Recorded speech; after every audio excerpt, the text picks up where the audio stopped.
What's going on, guys? Welcome to the Against All Odds podcast. I'm here with Carlitos. Oh, what's up, guys? Carlos. How we living? Welcome.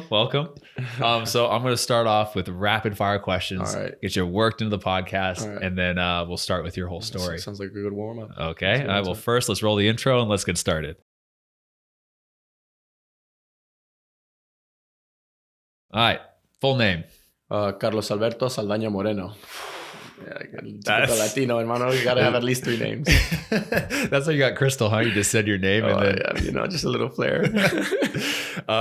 Age 27. 27. Position. Portero, goalkeeper. You're the first goalkeeper on the podcast this year. All right, I love that. Favorite team? Favorite team? Growing up or just Let's do both. Growing up Both? and then right now to watch. I think Barcelona has always been like a dream team for sure for me, growing up and watching. But I think having played in Mexico and really being able to feel the colors, I think Chivas for sure. Chivas, Just as a okay. background, yeah. Let's do. Who's your favorite goalkeeper to watch? Oh, right now, Yeah. I feel like that's a tough one. But I really like the Ter Stegen. Just always really solid with the feet and just simple movements to make big saves. Mm-hmm. It's No always Manuel Neuer. very, very efficient.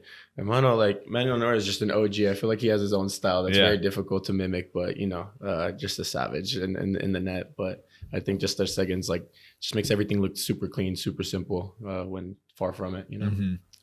Favorite flavor of ice cream? Flavor of ice cream. I feel like it depends, man. But You have your go-to? I'm not really picky, to be honest. Yeah. But I feel like the grasshopper pie is always a good go-to. But I have to have 2 scoops. Grasshopper pie? Yeah, man, it's like that mint chip, specific mint chip type of with extra chunks in it. Oh, that's fire.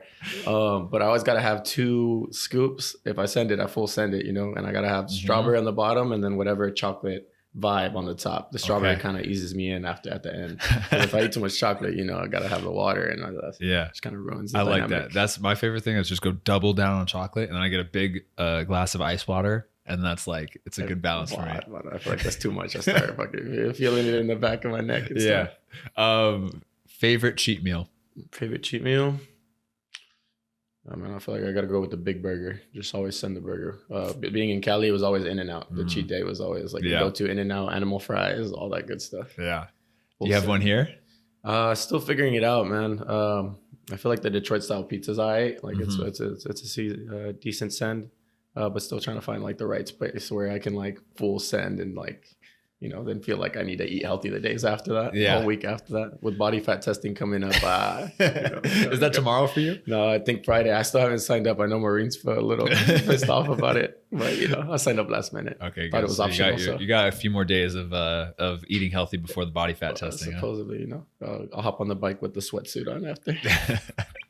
And so you don't have a burger place that you've liked here? I feel like I haven't really found one. I went to Checkers the other day, which is kind of cool, just quick out here. But I feel like you've been to 20 different restaurants already here. I like to explore a little bit, but still haven't found the burger joint that I like. So still exploring a little bit. Okay, what's the last movie that you watched? Last movie that I watched. Do you remember? I don't feel like I've seen too many full movies. It's usually just Netflix. You put on a series or whatever. What's your favorite series of all time? Right now, I'm watching The 100 again for the second time over. But I feel like I really was watching Grey's Anatomy, all that stuff. Yeah. The SWAT series was pretty good too. I haven't seen that. That one's not bad. I mean, they get a little corny and stuff, but the action, enough drama that's happening in between, it's pretty solid. And then let's do one final question. Let's go. If you were to do a last meal, in a prison, you're about to get killed, what would be your last meal? Let's hope I don't get sent there. But last meal I feel like would be a really, really good, perfect medium to medium well steak, just fire. Medium to medium well. Yeah, marble, but I want it to be cooked, but I want to see pink on the inside and enough a little blood is okay when it comes to the steak. Gotta have that flavor in there. Gotta have that juice. Do you have sides up with it? Sides? What do you mean? Sides on the side. Oh, sides? Just focus on the steak there, but sure, we can do any type of potatoes that are well well cooked I'm in the similar. oven. I do Some Brussels steak. sprouts are fire too. Yeah, Brussels You gotta have sprouts. some Brussels sprouts. But Brussels sprouts is good. a good steak. It's more about the steak itself. Yeah. If it's fire and well done, not well done, never well done. But if it's well prepared, it's better said. Well done. Yeah, no, never well done, ever. But, You're getting close with the medium well. That's how Mimi likes her steak. A little bit.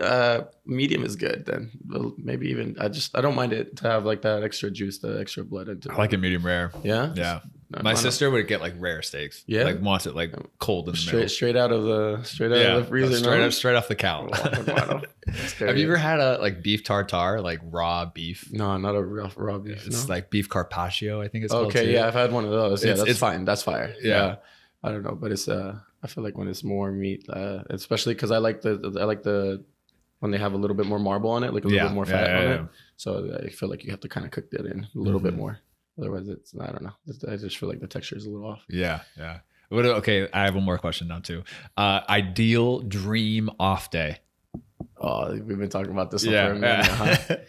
Huh? Well, usually it starts with like sleeping in, but like nowadays I feel like once you get into the season, you're just biological clock immediately wakes you up at the time that you wake up. So I'm probably up before 7:30 anyways. But up, gotta have a good coffee, a good set of coffee. Found a good coffee spot like literally down the street from where I'm staying right now. So for sure walk there with the dog and my lady, just walk to the coffee shop, have a good coffee, have a good morning walk. I'm not too much of a breakfast person, so I'd let the day kind of expand a little bit and then find a good brunch spot. Really like the Avalon downtown as a great breakfast sandwich, man. I highly recommend the Avalon downtown. Okay. I've been in the apparatus. I haven't been in the Avalon. Okay, apparatus is pretty solid. For breakfast, for brunch? They had we did the Easter brunch there. Went there for like closer to dinner, but not a brunch yet. But yeah, the Avalon has a good breakfast sandwich. If it's a cheat day, then McDonald's, a good old sausage McMuffin with egg, bro. Sometimes you got to send it a little bit. But then after that, honestly, just anything that keeps me in a decent headspace, man. A good reset, whether it be golfing or even we found this little lake spot, a little hike. It was good. We're a little bit further away from like beaches here, but back in Cali, like a good beach day would honestly be sick. Yeah. But I'm not too complicated, man. Just more about enjoying the day to day rather than waiting for an off day. Yeah, I like that. Yeah, I like that. Yeah, I think that's what we gotta do. You're only waiting for the off days. That's only one day out of your week. It's difficult there. Yeah. All right. Cool. Awesome. That was the rapid fire questions. Right. So now let's hop into your story. So where were you born? I was born and raised in Vallejo, California, in the Bay Area. So. California. It's about 45 minutes from 45 to an hour, depending on the traffic these days in the Bay Area from SF, from San Francisco. And walk me through your family. I know you have a brother that plays as well. Yeah. So both of my parents, both of them were born in Mexico. My mom was born in 68, dad in 69. I'm the oldest of three. My little sister's 2 years younger than I am, and then my little brother's 20. She does school stuff, but my little brother also plays, so that's pretty cool. Yeah, plays for the Project 510 right now. Kind of like the feeder team for the Oakland Roots. Got a couple of starts in the USL last year. Actually, racked up closer to about 100 minutes just subbing on and stuff. So yeah, soccer in the family for sure. Ever since I can remember. Yeah, is it a dream of you guys is to be able to like play against the game, each other, like? All that, dude. Me being the goalkeeper, it's like, playing on the same team, that'd be great, you know. But obviously, him being a forward, it's like any opportunity he can get to score on me. Ever since like we were younger, like just always had a pretty strong left foot. Developed a little bit faster than a lot of people his age. So anytime we had a shooting drill, if it was 100 shots and one went in, of course I couldn't hear the end of it. So I know he's waiting for that opportunity, and we've gotten pretty close actually. Last season, early on in the Open Cup, we had. Project 510 played Crossfire in that second round or whatever it was, and Crossfire eventually beat them to go on and play us. So that would have been an opportunity. And then late in the season, I got to start against Oakland, and had he been rostered, which he was getting rostered pretty continuously, and just around our game against Sacramento, they just didn't roster him. So, kind of saves me a little bit, I'm just like, a little bit longer, prolong that inevitable goal or that inevitable shot, whatever it may be, I love that striker mentality. You can miss 99 shots, but one goes in, you're flying. Hermano. I wish it was the same for goalkeepers, for the backs, but Why did you become a goalkeeper and he became a striker? I think the mental, man, he was smarter. The true story behind it was so when I was younger, I was a forward originally. Up until I was about 8, I was a forward. But being 8 and the local leagues at the time, we're talking I'm 27, so 20 years ago almost. There wasn't too many age groups where I was living, so it was like, if you wanted to play at 8 for the local leagues, you played 2-3 years up. In this case, I was 8 playing U11s. So, wow. Pretty big size gap, pretty big speed of play gap. I like to think I was decent. I would score goals here and there, but like just being smaller, didn't get the same amount of playing time as somebody who was already in the age group. I remember we went to a tournament for the weekend. Was getting very little game time. I was playing with, I think it was Benicia Arsenal at the time.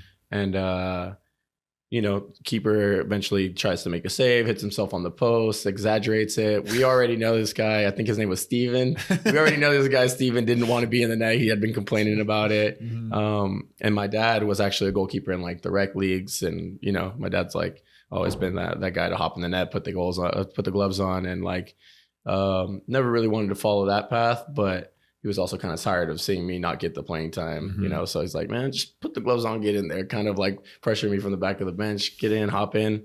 Ended up hopping in for the rest of this tournament and did okay. Story goes from my pops, I don't remember it too well, but somebody came up to him after and was like, hey, your kid's really good at keeper. Don't stop supporting him. Don't stop supporting him. Before I knew it, within the month, within the season, had my own gloves, had my own keeper pants, had my own keeper shirt. And I guess the rest is history. I just gradually started transferring over, and obviously was playing more games. Steven didn't want to hop in that anymore. So, isn't it crazy to think about? Like, I always think about, and I talk about this a lot, but like how one little chance or opportunity or thing like that changes your career. I mean, like, imagine if Steven loves playing goalkeeper. Like, if maybe you never got that opportunity, never played it, and then you were a striker your whole life. Whoa. Then you're in the Prem now, scoring 20 goals. I don't know. It doesn't sound too bad either, both ways. But no, I mean, obviously, like to a certain point, like I liked it. I enjoyed it. I enjoyed being in the net. I think I remember my dad has another story where he's like, as that was happening, that transition, obviously you're going to get rocked a couple of times, especially if playing 2-3 years up. And I don't remember if it was like a gut shot or like a face, like just right off the face. But apparently, I was just like, took it, kind of worked through it, fought through that little pain. When you're 8, you're still a big crybaby. Just kind of like, dished it out. I think I'm all right. I'll keep playing, So, I mean, just different, like, I don't know. I feel like a slightly different mentality to hop in the net and just face a bunch of shots. But it's a different breed. We always say goalkeepers you got to be wired a little bit differently. Yeah, you just got to be a little crazy. Bro. Yeah, and Nate, but I mean, a little loose. You guys are honestly one of the 2 more normal goalkeepers that I've been a part of, but you still both got wires loose somewhere. We both, I think, the alter egos that we won't talk about in this one, but just know we're definitely goalkeepers at heart and at head, Definitely. I wouldn't know what you consider normal, hermano, but if you don't have a crazy goalkeeper, like it's not good. Yeah, I mean, I feel like it's a requirement number 1 before you put the gloves on. There's gotta be something there. And then so like growing up too, I'm guessing like your whole family, your dad played soccer, your brother was playing. Did your sister play when she was growing up? She played a little bit, but saw kind of like, my dad's a traditional Mexican man, very courageous, very loud, very proud as well, so she kind of saw the amount of like, I don't know, looking back at it, it was obviously wanted to push us to be the best that we can, but the pressure was definitely there from my dad. And my sister was actually a really good goalkeeper. She's actually really good. But kind of saw like, Carlos, you forgot your fucking cleats again, or you forgot your gloves, or you like, come on, like you got to lock in. I remember there was a warm up. I was something as simple as a warm up. I was watching the Olympics at the time. Paulo Antonono, ice skater, would yawn before the game, right? Because he said relax himself. He said like a lion would do that before he hunted. And he's like would yawn, and I tried to incorporate it into my game. I remember I was warming up, and I was just relaxed, yawning in a couple. And my dad was like, why are you yawning? You know, like if you're asleep right now, they're gonna wake you up. It's coming. It's coming. Like super, super loud, super like, you know, get your butt in gear type of thing. And like, I just remember I was like, damn, I can't even try this, you know? But yeah, my sister definitely saw that side of pressure and played maybe 2-3 seasons, did pretty well being younger, but never really fully dove into it. Yeah, my dad was a huge baseball guy. Like we all played all sports. So for me, it was like basketball. I remember doing a lot of seasons of baseball. And then ultimately around maybe 11, 12, 13 was when I started dialing in more towards playing football. Okay. And just getting specific training everywhere that we could, jumping from place to place, just to get good goalkeeper training. Because we're talking 20 years ago here. You know, it was very difficult to find even not just good training, because I remember there was academies that you had to drive out to, but like goalkeeper training was like second nature. It was like one of the most important positions where I felt like was just kind of overlooked at the time. Yeah, especially here. Yeah, a lot of club teams that I was with, we didn't have a goalkeeper coach at all. It was just you're with the first team just with the normal team, training, all the field players doing all the field player stuff. Yeah. And then we had it where it was like on a Sunday where a lot of the goalkeepers would just do a goalkeeping clinic. Yeah. That was for sure. And that was it. And you would get that once every like 2 months. It's like, the spring goalkeeper camp's coming up. And it's like, dang, bro, like the other 3 months I'm out here just like, I don't know, trying to figure it out. I'm out here getting trained by my dad. And you know, there's the old school, like, oh man, I remember we would get into it, bro. Just different yeah, I think my dad was the one that installed that goalkeeper craziness for sure. Like, just get into it. Is your brother crazy? I mean, I think he's definitely got the ADD in him is strong for sure. You know, he's definitely a little wild, but nah, he's a good kid for the most part. Yeah, I feel like he's. How old is he? He's 20. He's 20. Okay, yeah. Gotcha. And then, so did you, like, when you were, I know you were playing a whole bunch of other sports, but like, were you naturally a little bit better at soccer? Like, were you thinking like, I want to be a pro footballer, or was it still just like, I'm just playing all these sports for fun? I mean, obviously local, we're talking very local, and like going from like 8 to like 12, but like I would make all-star teams for the baseball leagues consistently for Vallejo, and then you would go out and play like all the other local leagues. I think it was just a little bit too slow paced for me. Yeah. I just naturally kind of pulled away from it. And then basketball, I feel like I could potentially wish I could have done more than, I think I did 2 seasons. And I think I would have liked to like see where that could have gone a little bit more. But I think ultimately, like, I just enjoy the game more. I enjoyed watching it, playing it, just being around it. I think the passion that came from it was a little bit different. Like, I think that's kind of what really drew me into it. Do you remember what from like, because you said like 12, 13, you started dialing more into football. Like, is there anything that clicked where it made you more passionate, or was it just like, what, was it natural? Like, why did you start loving it more? I mean, I don't know if there was like a specific thing. I just know that there was like just key moments where I remember my dad had bought me from work for one season in baseball, like a lot more baseball gear. I think I had just gotten new bats, new set of baseballs, new training gear. And just like from one season to the next, it was just like, nah, I think I prefer to play just football. I think I just enjoyed it more. I knew closer to like 12, 13, I don't know if you remember ODP here in the States. ODP was happening, and I felt like the traveling was a little bit better. Somewhere around 12, 13, I ended up going to Oregon to play. It's a great state. It was all right. But went up to play like the Nike Cup up there with the NorCal Select group or whatever it was. And I felt like the travel was just a little bit more fun. But I think ultimately, like, ever since I was 8 or 9, I remember being in school and I wrote a letter of like wanting to play at the highest level and like wanting to become a professional soccer player and not just an athlete, just so it goes more and more towards football. I think in this, like, when I wrote this, like, Ronaldinho was still at Barcelona, and it was like, how amazing would it be to play with these guys over there? So I think ever since I can remember, it was definitely like a little bit more passion towards the football side, but like there wasn't really like a key thing that like completely sent me that way. It was just kind of gradually, little by little, and then I decided, you know, you got to put your energy where you want it to grow. So That makes sense. How was the Nike Cup's nice? I mean, did you train and play at the Nike campus? I don't even remember where we played. I'm sure it was around there. Yeah. It's like 15 minutes from my house. Yeah. Yeah. Not bad. You should have said hi, bro. What's wrong with you? That's not me. That's not me. No, but yeah, I just remember a bunch of games playing against like the Colorado Select team, the SoCal Select team, which was really good back then. Yeah. And I think it might have been I think Hawaii even came over. We played like 3 set games, just kind of like a showcase at the time.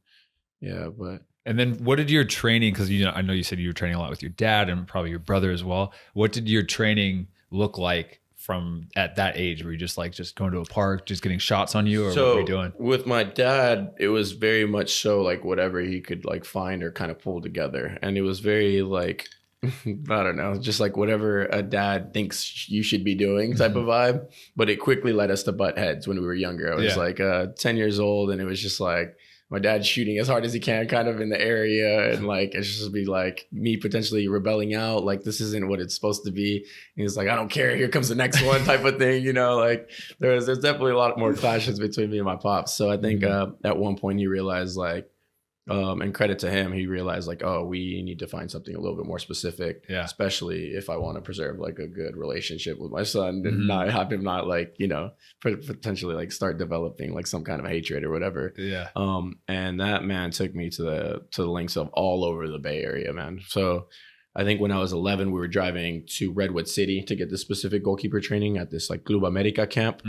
So I was doing that for about a season, if not a year, and I was getting specific goalkeeping training there. And then we would go out and it would be a little bit more ideal, like training, like what it's supposed to look like, training, goalkeeper training. And then you step out with your age group and start playing with your age group. After that fell apart, he ended up driving me towards Mill Valley, which was another so Redwood City was like an hour drive from where we were staying, if not a little bit more with traffic. And then he would drive me from Vallejo to like the Mill Valley area, which was like 45-minute drive. On a basically three times a week basis, just to get the specific goalkeeper training and a good environment. Then after that, where else would I go and train? Then after that, it became Marin FC, so same area. Yeah, we did that for about 2-3 years, and then before I knew it, I was driving all the way to like San Jose just to get this ideal like training in the environment for De Anza Force Academy, which was kind of like the bigger program back then. Yeah, isn't it crazy like the lengths that your parents go through to put you and set you up for success? Hermano, both of my parents, honestly, owe them. Where I am today wouldn't have happened if they hadn't have been as wild as they were when it came to like my dad. To this day, I had a goalkeeper coach that called him Fiebre, for the soccer fever, like you get just the fever guy, the fever head, basically. Hermano, my dad loves it, and if it weren't for him just driving me place to place, we wouldn't have been able to accomplish something, you know.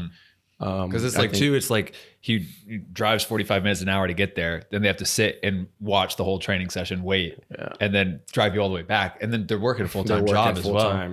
My dad did the same thing, and we wouldn't drive even that far. We drove 20-30 minutes to training, but then he'd sit and watch, and they'd stay after and kick the balls with me, shoot with me, whatever. And it's just like, geez, this guy's working 10 hours a day as well. Insane. And credit to my mom as well, because when my dad was like a little bit too tired, my mom would take over, or sometimes she'd be quick to make food, and my dad would just pick up he'd be eating, like having me switch the gears while he's driving so that he can eat, man, it's crazy.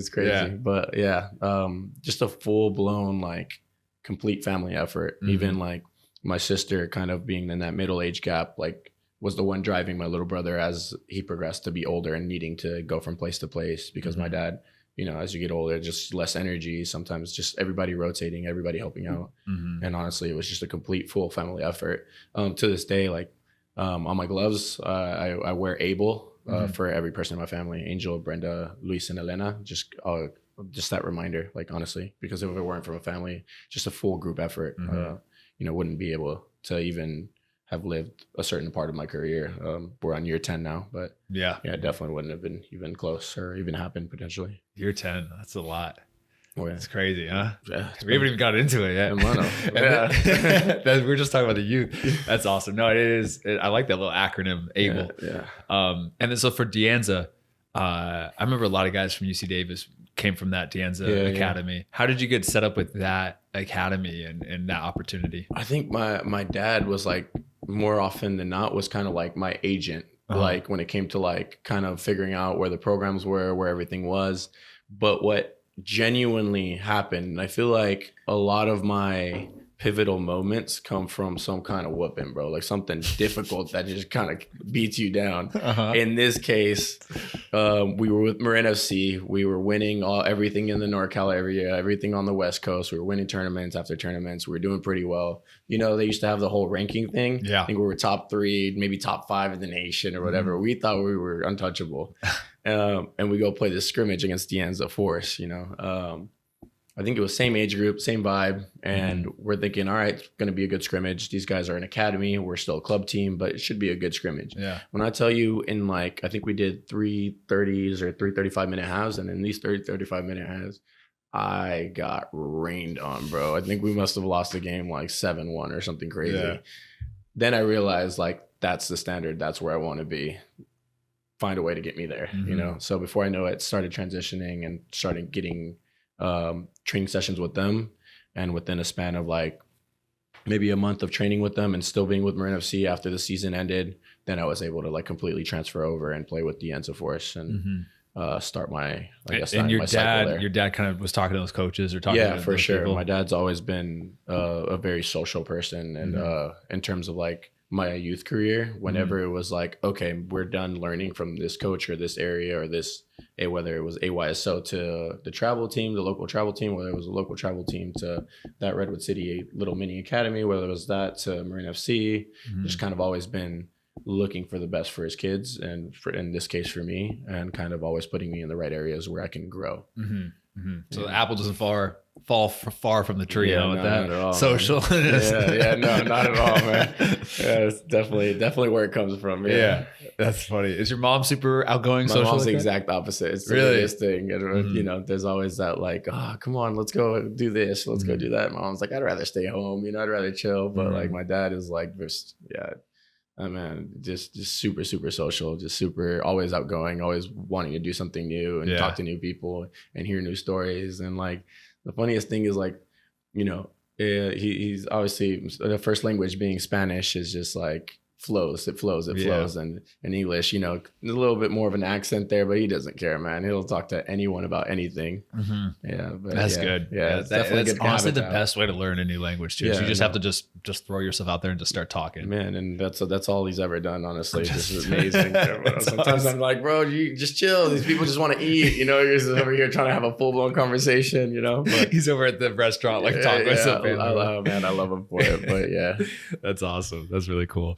And then with Dianza, what age were you over there with them? I think I was 15, 16. So closer to 15, 16 was when that jump was made to Dianza Force. Okay. And I think I originally had joined the U16 Academy and was kind of hovering between that U18 and U16 Academy. And at this age, are you thinking all eyes just set on the professional level? Were you thinking college at all? What were you thinking? So 16, I was still, I think 16 is a sophomore potentially. Give or take. So I was still kind of open to it. Wasn't too keen on school. It was always like, I always had that difficulty of combining school and combining like the football side. I was doing really good in school grades. Obviously I was taking a little bit less time from training. I was going 2, if we were training 3 times a week, I was only going 2 to try and focus on the school side. And then when I was going to train those 3 times a week or 4 times a week or whatever it was, like the grades would just naturally just slip a little bit. So I always had a difficult time combining the 2. I think a lot of that had to do with it's sitting in the car for 2 hours to travel from place to place and like just kind of doing stuff while you're driving. Just like, it's just less time, you know. Credit to all student athletes that can do it. I could never do it. So I mean, there was times where I was still trying to keep my options open. And obviously around that 15, 16, 17 mark, you start getting looked at by colleges and start like, hey, how are the grades? The questions start falling in and it's just like, I don't know what to tell you, you know? And I talked to maybe like a couple of schools like Davis at the time, who was local, SAC at the time, who was local, a couple of like D2s like Humboldt and stuff. But like I was thinking more than anything, getting to the top level like that I can play at, and just trying to keep the grades as close as possible. You missed out. UC Davis. Hermano. Should have gone. I wonder if we would have been. I said, hey, Sheldon's there. Nah, no thanks. I'm out. I wonder if I would have been there when you would have got there. My high school year was 2014, so I would have graduated 18 from a university or from a college. So if you graduated 2000, I was already gone. Yeah, I'd be gone. Yeah, because you'd be there for the first. You graduated. When did you graduate? My senior season was 2014. No, and then I would have graduated high school 2014. So yeah, no. Oh yeah. Yeah. So if you graduated 2014, right? You graduated. I never graduated. Oh well, quick maths. Huh? No, I finished my senior season 2014. I dropped out. Oh, okay. So I don't know. It'd been close. Yeah, it would have been. We'd have either just missed each other, or it would have been right there. Yeah, potentially. That'd have been cool. What was the reason? That I dropped out? Yeah. I want to play pro. Wow. And I just was like, I knew because I had like another year and a half. Yeah. And I was like, if I stay there for a year and a half, just training or playing with the local teams, I wouldn't have gone pro. Awesome. So okay, so then at this age, instead of going, even though you were talking to some colleges, you didn't go the collegiate route. No, man. How did that happen? So I was playing Indiana Force, and I remember this might have been like that 2012, 2013 season, give or take. Because I was still 16 at the time, going into like that final senior year of school. I would have graduated young, so was 16 going on 17, and the coaches there, Luis Trejo was actually the name of the goalkeeper coach that was there at the time, was kind of talking to me about this program called Sueño Alianza. I don't know if you remember that. That's still kind of around. It's not as big as it used to be. Yeah. But it was Sueño Alianza at the time. And this program, essentially what it did was get the best talent that they could, especially if it was more like Mexican Americans or, Latino Americanos, get them all to do tryouts per city, whether it be SF, whether it be Texas and somewhere in Dallas, or whether it be the New York or area, or whether it be like the Florida area. I think they do it in Orlando or whatever. Chicago, I know there's another place that they do it at. So just get the best talent that they can, cut down from hundreds of kids that go to try out to this place, take the best, 5, 10 from each city, and then toss them into one specific city. My year was LA. So I went from that cutout in SF and then made the final 40, basically, that gets scouted out, or final 44 or whatever it was. Like they have two teams, take us all to LA and essentially invite, I think it was like 30 different teams that were there, whether it be like the Earthquake Scouts, whether it be the Galaxy Scouts, more importantly, the Necaxa, Chivas, Xolos, America. They bring out as many teams as they can. So I think there was a total of like maybe 25 scouts that were there from different teams, Mexico, US, both national teams. And essentially you play and you get seen. They bring in different teams, whether it be I know we played Xolos that year, so the Xolos de Tijuana drove up to play against this like select team, I guess you could say. And then the first team or the like no, they're U20s, so that sizes you up perfectly. Because at the time 16, I think the age groups were like a U15 age group and a U19 age group. So they brought their U20s to play just to kind of size up and see like, okay, some of these players can actually play in this league or have growth, and some of them, potentially not. And at the end of it, they do a ceremony, and essentially the scouts that liked you or that pick you up, kind of, they give you like a scarf, and it's like, oh, this team wants you, this team wants you, this team wants you. Couple of players, or in my year, Jonathan Gonzalez, who is now at Monterrey. He was part of Monterrey, baby. But yeah, that's essentially the my entrance to professional soccer. So after this, I get a full-blown invite to go trial.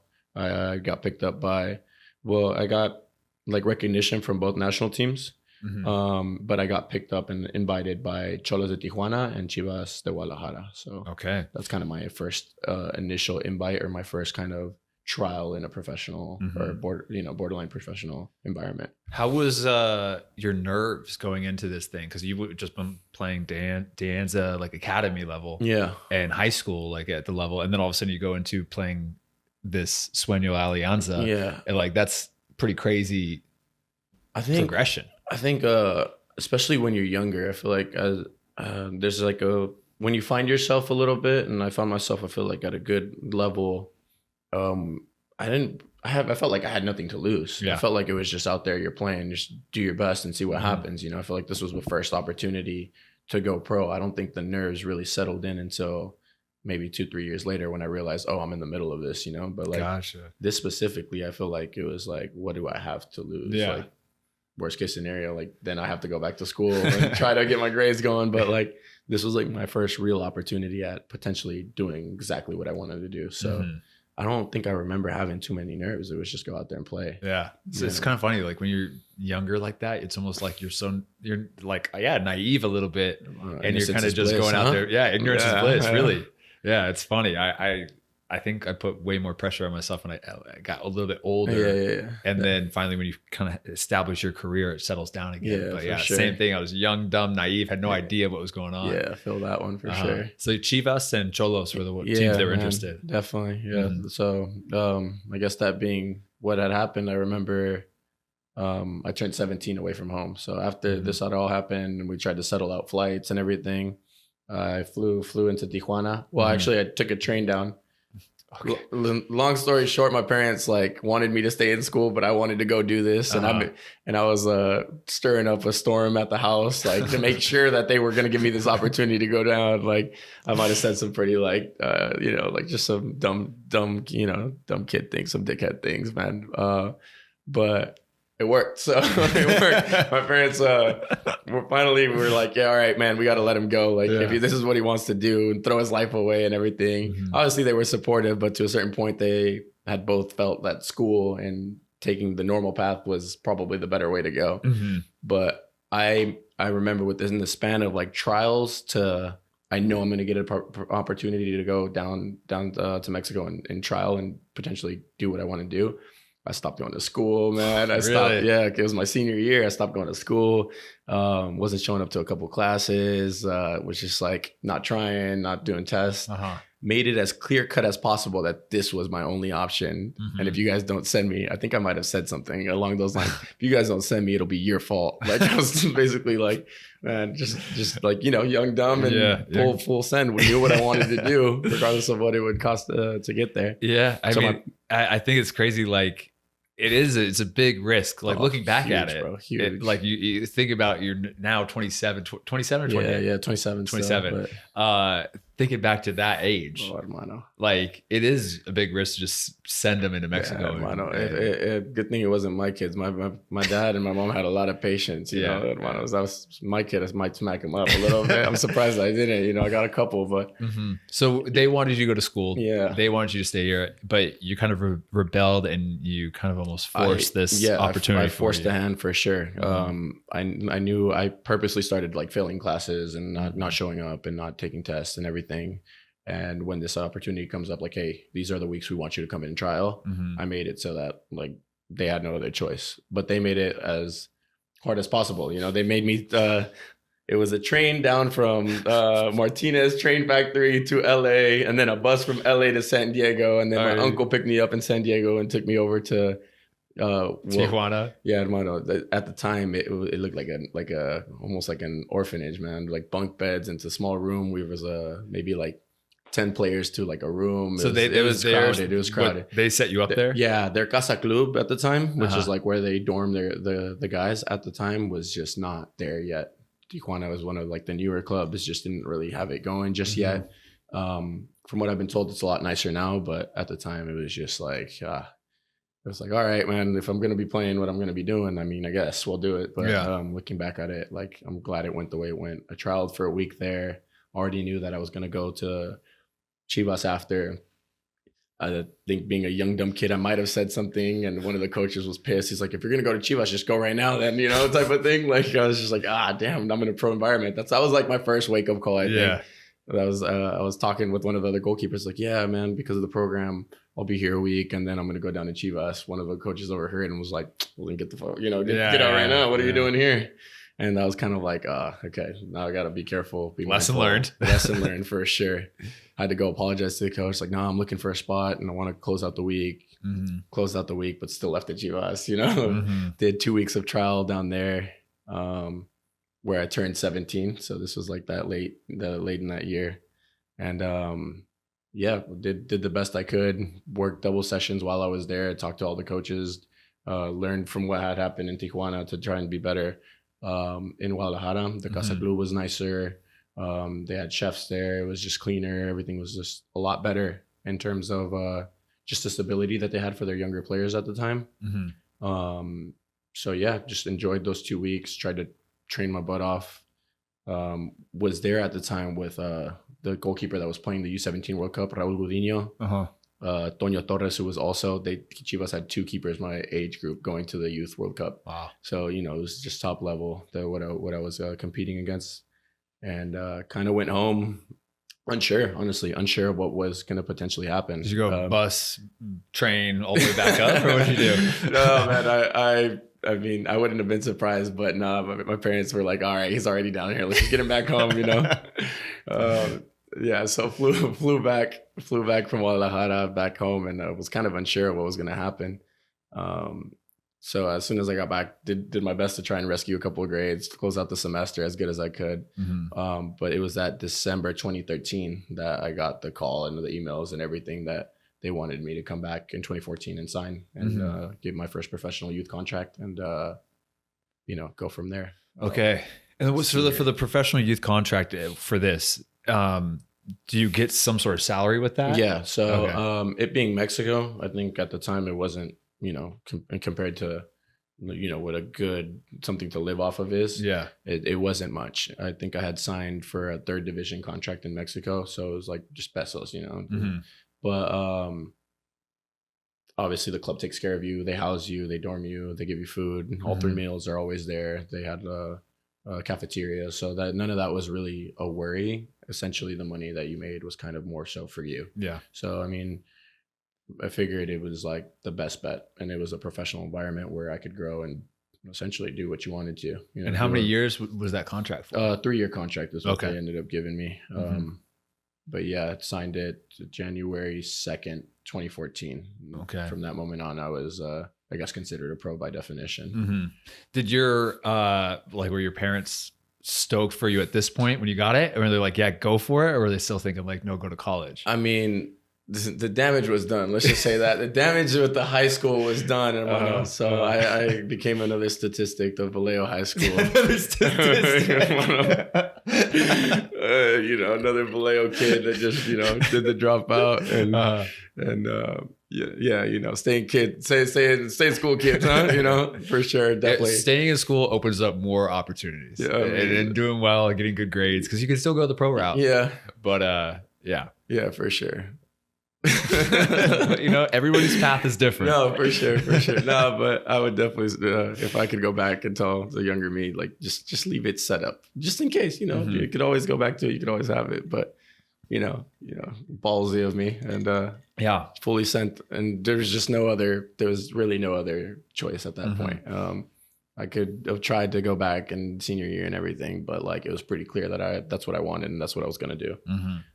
So yeah, before I knew it, I was in Mexico, Guadalajara. Yeah. What was it? What was the thoughts going through your head signing that first contract? Were you incredibly excited? Were you like, holy shit, this is actually happening? Or were you more relieved? I think it just happened so fast. I was just like, okay, shit, I'm here and let's get after it. Like, let's just continue to work the way that I've always been told to work and just, continue to learn and grow. And I thought at the time, I genuinely thought I was one of the better goalkeepers in the US. Like I was 16 going on 17, and I thought I was like one of the better goalkeepers on the West Coast. And I was comparing myself to JT Markanowski, who played for the Mustang. It was a rival club, and we were both like, you know, just like there. Like so I was like, okay, going down to Mexico, this will just polish my skills and I'm gonna rip it, right? I you know, just ready to eat the whole world up. Yeah. Quickly learned that I had to learn different techniques, different lingo on the field, even the slang off the field, just to keep the team chemistry going. You being the Mexican American kid coming in on an all Mexican team was just like, yeah, because I've heard they don't really see you as fully Mexican. I had to work my way in for sure. They don't, there's a little bit of like grind for sure in that aspect where it's like you're a little bit of the outsider, and I had to work my way in, just be super polite, take some shit, you know, like when it had to be, and just grind, man, just grind more than anything. Yeah. But I thought it was going to be all of, you know, just straight flying from there. And I get there and I quickly realized like, I'm sitting on the bench for the U17s. I'm sitting on the bench for the third division, not getting starts, not getting minutes, and I'm just like, what is going on? I thought I was a decent player. I'm making plays, you know, like in training, I didn't think I was lagging too much, but I still needed a lot to learn for sure. But it was just like, just not there yet, And actually that first season where I signed, like, it was just like a quick culture shock, even like being Mexican, like learning, like knowing Spanish, thanks to my dad, where it was like, always got to know Spanish at home, speak Spanish at home. It was still completely different. Like just the vibe, the way they spoke, the how fast they spoke, how quickly they would turn something into a joke and like start like, you know, just ragging on you. But yeah, that whole first 6 months, it was just homesick, train. My closest family was like 3.5, 4 hours away of a drive. And yeah, man, it kind of sucked because I wasn't even like starting games. I wasn't playing games. My debut didn't come until maybe like 4 months in. And I remember it perfectly. That debut for those first 6 months, we were winning 4-0 at third division. And the coach was like, all right, let's get him some minutes. Played like 30 minutes. So that was my debut. No dream debut. It was just hop in, get used to the routine, get used to the way things go here. Yeah. And obviously that leaves you in a complete, like, technically I'm a pro, 6 months. Am I going to get cut? Like what's going to happen after this? Yeah. So yeah, definitely that's when like the grind as a goalkeeper genuinely like started, you know? It's like, I always think about a quote, I think it was Mike Tyson, where it's like, everybody has a plan until you get punched in the face. It's similar to that, where it's like same thing. I went into college at UC Davis thinking like, oh, okay, I'm going to come in here. Same thing. Young, dumb, naive. I'm going to just steamroll my way in here, sprint past all these guys. It's going to be easy. I was a little nervous thinking like, well, these guys might be good too. But in my head, I was fully confident I was just going to kill it. Yeah. And then I get there and all of a sudden like, wow, these guys are faster, more athletic, more technical. Yeah. I'm being made fun of because of my touch. Yeah. I've never been made fun of because I've been bad at soccer before. And you get punched in the face, you're like, I got a lot. And there's 2 reactions you can have. It's knuckle down and grind down and work, or you kind of, you know, crumble a little bit. Yeah, for sure. And it's like for you, even for that first 6 months, you're feeling homesick. You're like, maybe it's not exactly how you envision. It'd be a very easy path to be like, hey, I'm done. This isn't for me. Give me my school back. Yeah. I mean, yeah, man, it was definitely rough. It was definitely rough. But I think after those 6 months, because in Mexico you have 6-month seasons where it's like that, and somewhere in the middle of June you get that first break, and then somewhere in December you get that first break. So I went from January to June, and then was able to fly home and kind of reset. And when I come back, there's conversations had, and I ended up getting like a half loan out. So I was training with what was Fuerzas Básicas, and was playing with Fuerzas Básicas like on Monday to Thursday, but I was starting to get more game time and minutes with like a I guess you could say like a brother program that was like literally maybe down the block. It was a Chivas Gigantera, which was like essentially like a feeder team for the Fuerzas Básicas, and then from there Fuerzas Básicas was a feeder team to like the first teams. Gotcha. Essentially, and that's when I started to get my minutes. I ended up going on loan from, I guess, that first June 2014 until 2015, the next June. And how was the loan spell? Like, because you're getting more minutes at this point. So did things turn around where you're like feeling less? I mean, you're still always gonna be a little homesick. Or were things going better mentally? I think it was a lot better. Honestly, like when you move to a place to do something specifically, and you're not doing it, it's like, damn, what am I doing here? You know, But I was able to get more minutes, able to grow, able to like actually get an environment and get a feel for what it was to play in Mexico. Because some of these like stadiums that I was going to was just like, I remember we went to like Altlan, which is like a little like town out like maybe like an hour from the city, and I was getting rocks thrown at me playing third division, bro, just like getting in on the side. But it was also like, there was also a really cool side where like you would get fans because it was Chivas, regardless of who it was. You would get, you know, maybe 20, 30 fans showing up with just drums and ready to go. You know, drums, ready to chant, ready to go. Just it being such a big club, like there was just fans everywhere. It didn't matter what division it was. So, but yeah, it was racking up good minutes, and eventually things went really well to the point where I was able to come back to Fuerzas Básicas. By then I was like 18. So I come back looking to play Segunda División Talentos or U20s. which was, kind of phenomenal. You come back to a bigger step. U20s is essentially a step away from the first team at the time. So, and so you're seeing your career trajectory go up. You start to like get a little more confidence. I came back to Fuerzas Básicas and I was like, once again, we're ready to go. All right, let's get it rocking, man. Quickly come to find out that when you play U20s or you train with the U20s, if the team has 4, or even if the team had 3 goalkeepers, I think at the time we had 4. Who was there at the time? I think it was Toño Rodriguez, Miguel Jimenez, might have been Rodolfo Cota at the time, and then Toño Torres. So the 4 keepers that were there in this spell, not to mention everything else that was going on around the team at the first time. We were fighting off like relegation, like the year prior. They bring in new coaches, they bring in new staff for the first team. I'm coming back looking to like potentially get a spot with the U20s and just all this movement. But you quickly find out that your training squad basically for U20s, and because of the way that's set up in Mexico, either one of these, there's 4 goalkeepers, either one of these 3 goalkeepers that aren't playing, if they need minutes, they play in the U20. So you're going a full season of 15, 16, 17 games where you may get 2 opportunities to play, or maybe 3, depending on how it's going. But they want the guys that are actually with the first team to play. So once again, it's a lot of patience. And I think this was around the time where I realized, like, I need to work on myself. Like, clearly something's not working. I need to change something. So I started to seek help from my sports psychologist at the time. We called him Grande. This guy was just oh my God. He's like the most unorthodox, but just all that matters is being the best that you can be on the field. And he doesn't care how you do it. Like, he just wants you locked in. And this guy eventually got to a point where he was like, all right, but what are you doing to better yourself? And I was like, I feel like I'm in a good place. No, what are you doing to better yourself? And that's when I felt like I needed to reconstruct my whole body. Started hitting the gym, got with a specific trainer, and was going to the gym maybe 4 times a week, like just putting my body through it, because I knew I wasn't going to play too often on the weekends. And when I knew that there was a possibility to like start, that's when I would kind of relax.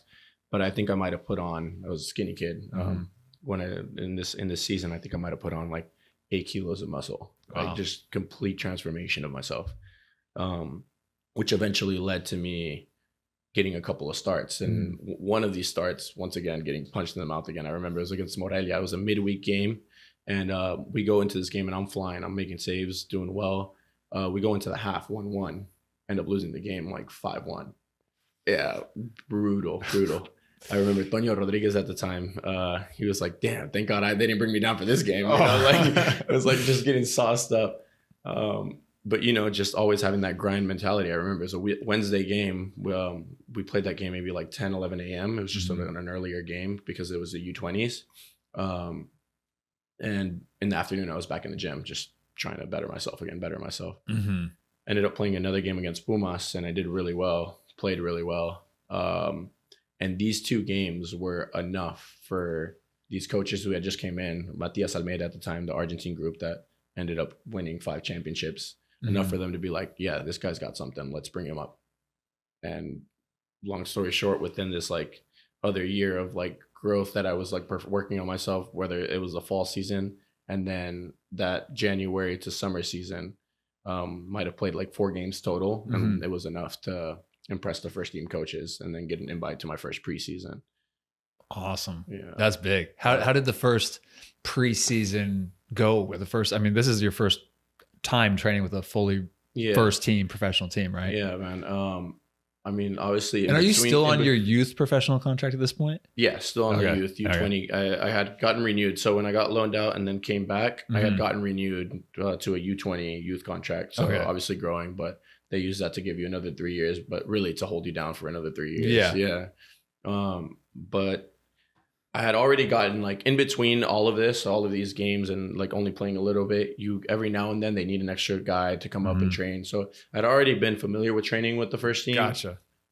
But it's nothing like being with them full time, because you come in a couple of times, there's really no risk. Like, whatever you do is do your best. If you make a couple of plays, like, great. Now you're in the back of their head, but nothing really changes until you get pulled in for preseason because if that goes well, then you could potentially be with them for the whole season, making your point throughout a 6-month or year, or whatever it may be, long period. So I think it was just like getting real. Like at that point, you're training with. My first preseason was Rodolfo Cota, Miguel Jimenez, and Antonio Torres. So they were coming off of really good seasons, playing well, doing well. The team looked like it was ready to win a championship or two. Like, and just like the amount of intensity that comes from it is like, it's sharp. It's sharp, especially you being the young guy, the new guy. As a goalkeeper group with a bunch of crazy guys, like, I remember this first preseason was in Cancun at the Moon Palace, and man, fucking Rodolfo Cota, man, I love this guy. Honestly, like as I got older, I was able to really appreciate him. But when I was like, I think my first preseason like 18, going on 19, what a nightmare, man! Why? Nightmare. And I wasn't even getting a good morning some days, and it was like, hey, who's your goalkeeper coach, like with Fuerzas Básicas, with the youth team? It's like, Luis Valls, just being as respectful as possible, right? This guy, fuck, man, we're gonna have to have a talk with that guy. What is he teaching you? Like, what is going on? And it's just like, we're just out there, just the young buck trying to do the best that you can to even keep up. And these guys are just like using it as like, today I'm having a bad day. So what's up, Charlie? What's up, Cars? Cars is what they called me over there. That was the nickname. Cards? Cars. Like the burgers. Oh, Cars. Yeah, it's like, oh man, it was rough. That first preseason was for sure rough. Just trying to adapt to things as quick as possible, and just trying to.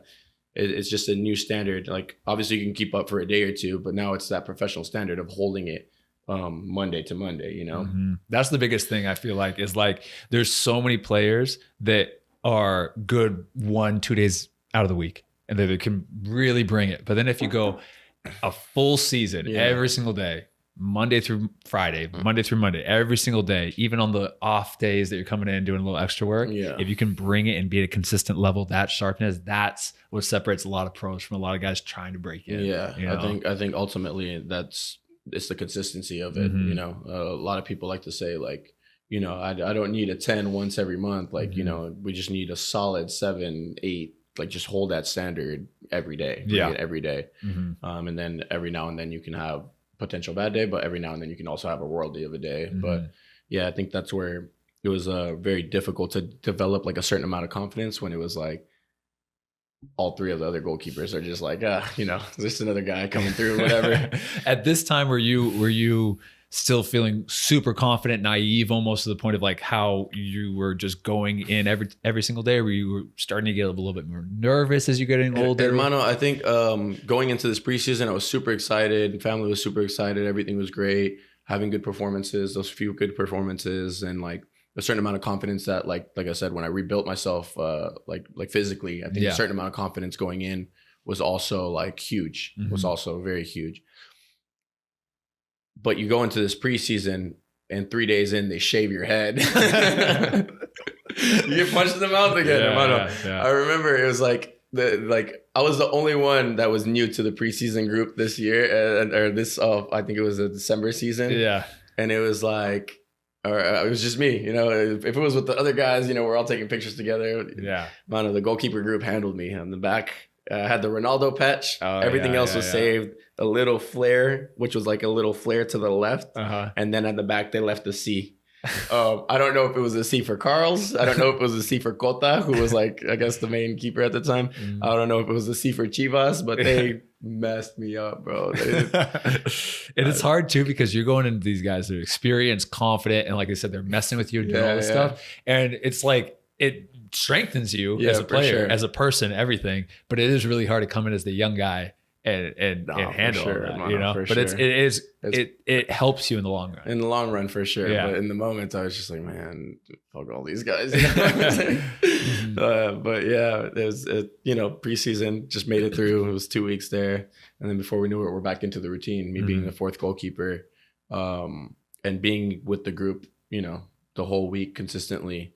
I think it really, that's when I really started hitting another growth again, and that's when I started to get more complete seasons, coming into my first preseason, being that 4th keeper, being that 3rd goalkeeper at the time, because that's when they were getting called up to like national teams. The team was doing really well in general. Goalkeepers were getting called up, and being that third goalkeeper at that time, like now I was starting to get starts. Now I was starting to get more minutes. Now I was starting to really develop, and ultimately, like, the team was doing really well. That Chivas team this was about maybe 2016, 2017 was starting to like really, really blossom into what became 5 championships in those 3 years that Almeida was there. And, preseason after preseason after preseason, things felt like they were starting to get better until there was like another little roadblock that I had to face, that I felt like I was going good in growth. And I was getting the right starts that I needed and the right minutes that I needed. And I think I was 21 at the time, playing with the second division team. And they recalled a goalkeeper off a loan. So now there's 4 guys and I'm missing out on a preseason. So there's like this period of like growth. And then it's like, okay, we have 4 different guys now. Obviously the minutes go to them. And I remember this, it was just another 6-month period of where I thought I was climbing, heading in the right direction, stacking season on season. And now Toño Rodriguez is back on loan. We had Miguel Jimenez, Rodolfo Cota, and Toño Torres still. And it was just like another 6 months of like, I wonder what's going to happen, So part of that goalkeeper life is just like the up and downs and having weather storms and try to figure things out. But once again, within this long season, 2 starts, might have had 3, but enough to make my statement. After that, they shuffle around the keepers and end up like figuring out where I fit in. Yeah, so that honestly went pretty well for me while I was out there. And I remember it was the 2017 season, give or take, like the fall season, where I was going to hit the ground running. It was clear cut for me to get in there, do what I needed to do, get all the minutes, rack up the minutes. And I was playing pretty consistently. With which team at this point? Second division. So after a couple of preseasons with the U20s, I think we went, it was like when I was like 18, 19, all the way up until like 2 years. Cause then after you're too old, 21, starting to turn 21, ended up being with the second division team. The second division team essentially for us was like a U23 feeder team, but younger guys could play and step into this league. And the age group at the time for that league was like a U25, but you could have 8 players over the age. Gotcha. So pretty competitive league. It was you still had Ascenso at the time back then, which was like first essentially relegation from first team to Primera A, and then you had this second division team, which was Segunda Premier, which essentially was like where I was going to get more of my minutes. Gotcha. Okay. Yeah. There's no promotion relegation in Mexico anymore, right? No, not anymore. When did that change?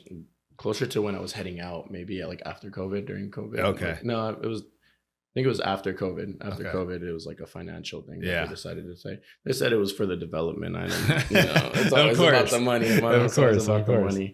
Yeah. Yeah, but within all of that, this second division team was where I was going to get more of my minutes. And, I think within that, we have that coach change as well. Towards the end of like Matias Almeida being there, the team wins championships. Everything's going pretty well. Everything's going really smooth. And then they just decide to have a turnover. New coaching staff comes in, and it actually kind of worked out for me. I was under Cardoso, I think, at the time, and things were going pretty well. Like the preseason went pretty well. It was pretty clear that I was gonna be able to play. And I remember in this fall season, I think we're maybe 7 games into the season, and just a weird play. We lose it in the half field. I was playing with Segunda. We were playing against UDG, I believe, at the time. Play develops, comes in, and then I have a huge, like, just quick reaction save that ends up breaking my hand 43 minutes in. So once again on the climb and back on the struggle bus. This was 2017, I believe. 2017. In that fall. How long were you out for? So originally it was 28 days for the bone to heal, which was a pretty fast heal. They thought it was going to be a little bit more, but the surgeon did pretty good work with the screws and stuff. but I was out officially for 2 months before I got my first start again. Gotcha. I was in your practice game or whatever. It was like it wasn't until the next season that I basically missed out on that full season. It wasn't until like the 2018 season that I was able to like kind of come back. The 2018, 2019 season. Isn't it funny on your career though, where it's like you envision it to just be one step higher, and then the micro little ups and downs, even week to week sometimes. Yeah. If 1 week you're thinking, oh my God, I'm killing it. I'm up in the first team, no problem. Then next week you're like, I suck, bro. I don't know what I'm doing. I definitely had a lot of those games that helped you reset. But yeah, definitely this injury was like the first big injury that I had. And it's definitely like, couldn't have been worse timing, because I definitely felt like there was possibilities, there was injuries, there were shifts in between, potentially for a debut, potentially for a cup game. And just like perfect timing, like, or couldn't have been worse timing to get injured and just restart all of that, honestly. Yeah, but you keep it pushing, you heal. And then that next season was probably one of the best seasons that I was a part of. Kind of a little setback for a major comeback, where it was the clausura, which is kind of January to that June window again. 2018, I believe it was, like that opening of the year, where I just went back with the right mentality, right mental space, right everything. And I think that was like probably one of the better seasons that I had when I was down in Mexico. Played pretty much everything. Our team made it to playoffs, did really well in playoffs. I ended up losing the final. Oh man, I still remember that final was terrible. It was against Pumas, and Pumas ended up going down 2 players on us, and they still managed to pull it out in extra time. So lost that final there. But that season in general was just probably one of the better seasons that I had. And it was under Carlos was with the first team at the time. And I was just able to really just build on it. Why did it go better that year? Is it just the stars aligning, like everything else aligning, or I think I was at a good maturity point. We're talking 2018, so I was 22, 23 ish. Yeah. 5 years ago, 6 years ago. Yeah, so I was like 22 ish, and I think I was just like at that point where I was really ready to break through. Yeah. And I developed a certain amount of maturity to where the game was starting to slow down for me as a goalkeeper. I was able to read it a little bit better. And honestly, just the consistent starts as a goalkeeper is amazing. It's like once you start getting that confidence and knowing that you're going to play in, week out, like kind of just allows you to settle into the game a little bit, like any player, honestly, like any position. But just more so with that keeper being that last line of defense, like just knowing that you're going to play week in, week out, to help me settle in.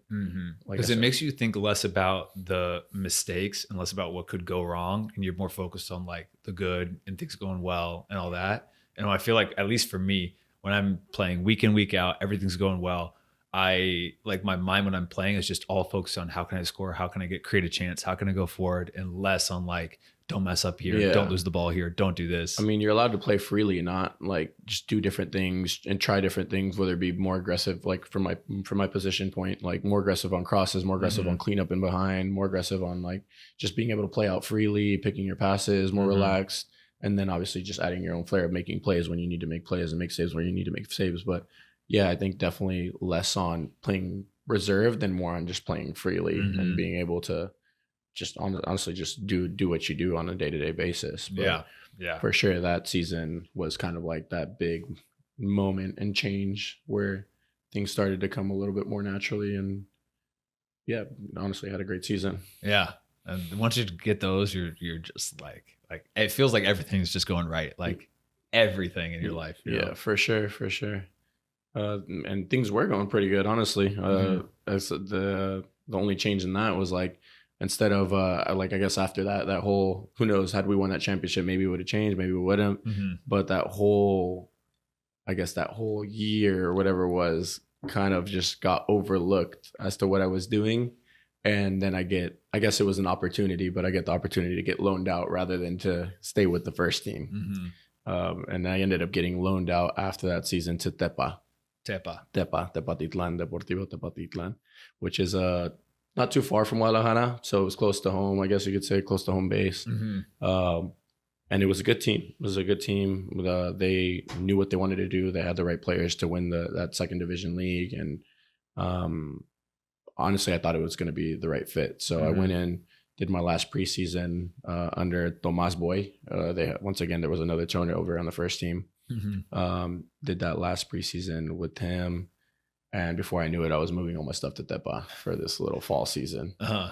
And honestly, went in with the right mentality, was thinking like this is going to be a good place to play, to potentially like live, to everything, to, you know, have a good season and then come back. And when I get there, I'm faced with Gustavo Gutierrez, who was another good goalkeeper who was in the exact same situation as I was, coming from Toluca.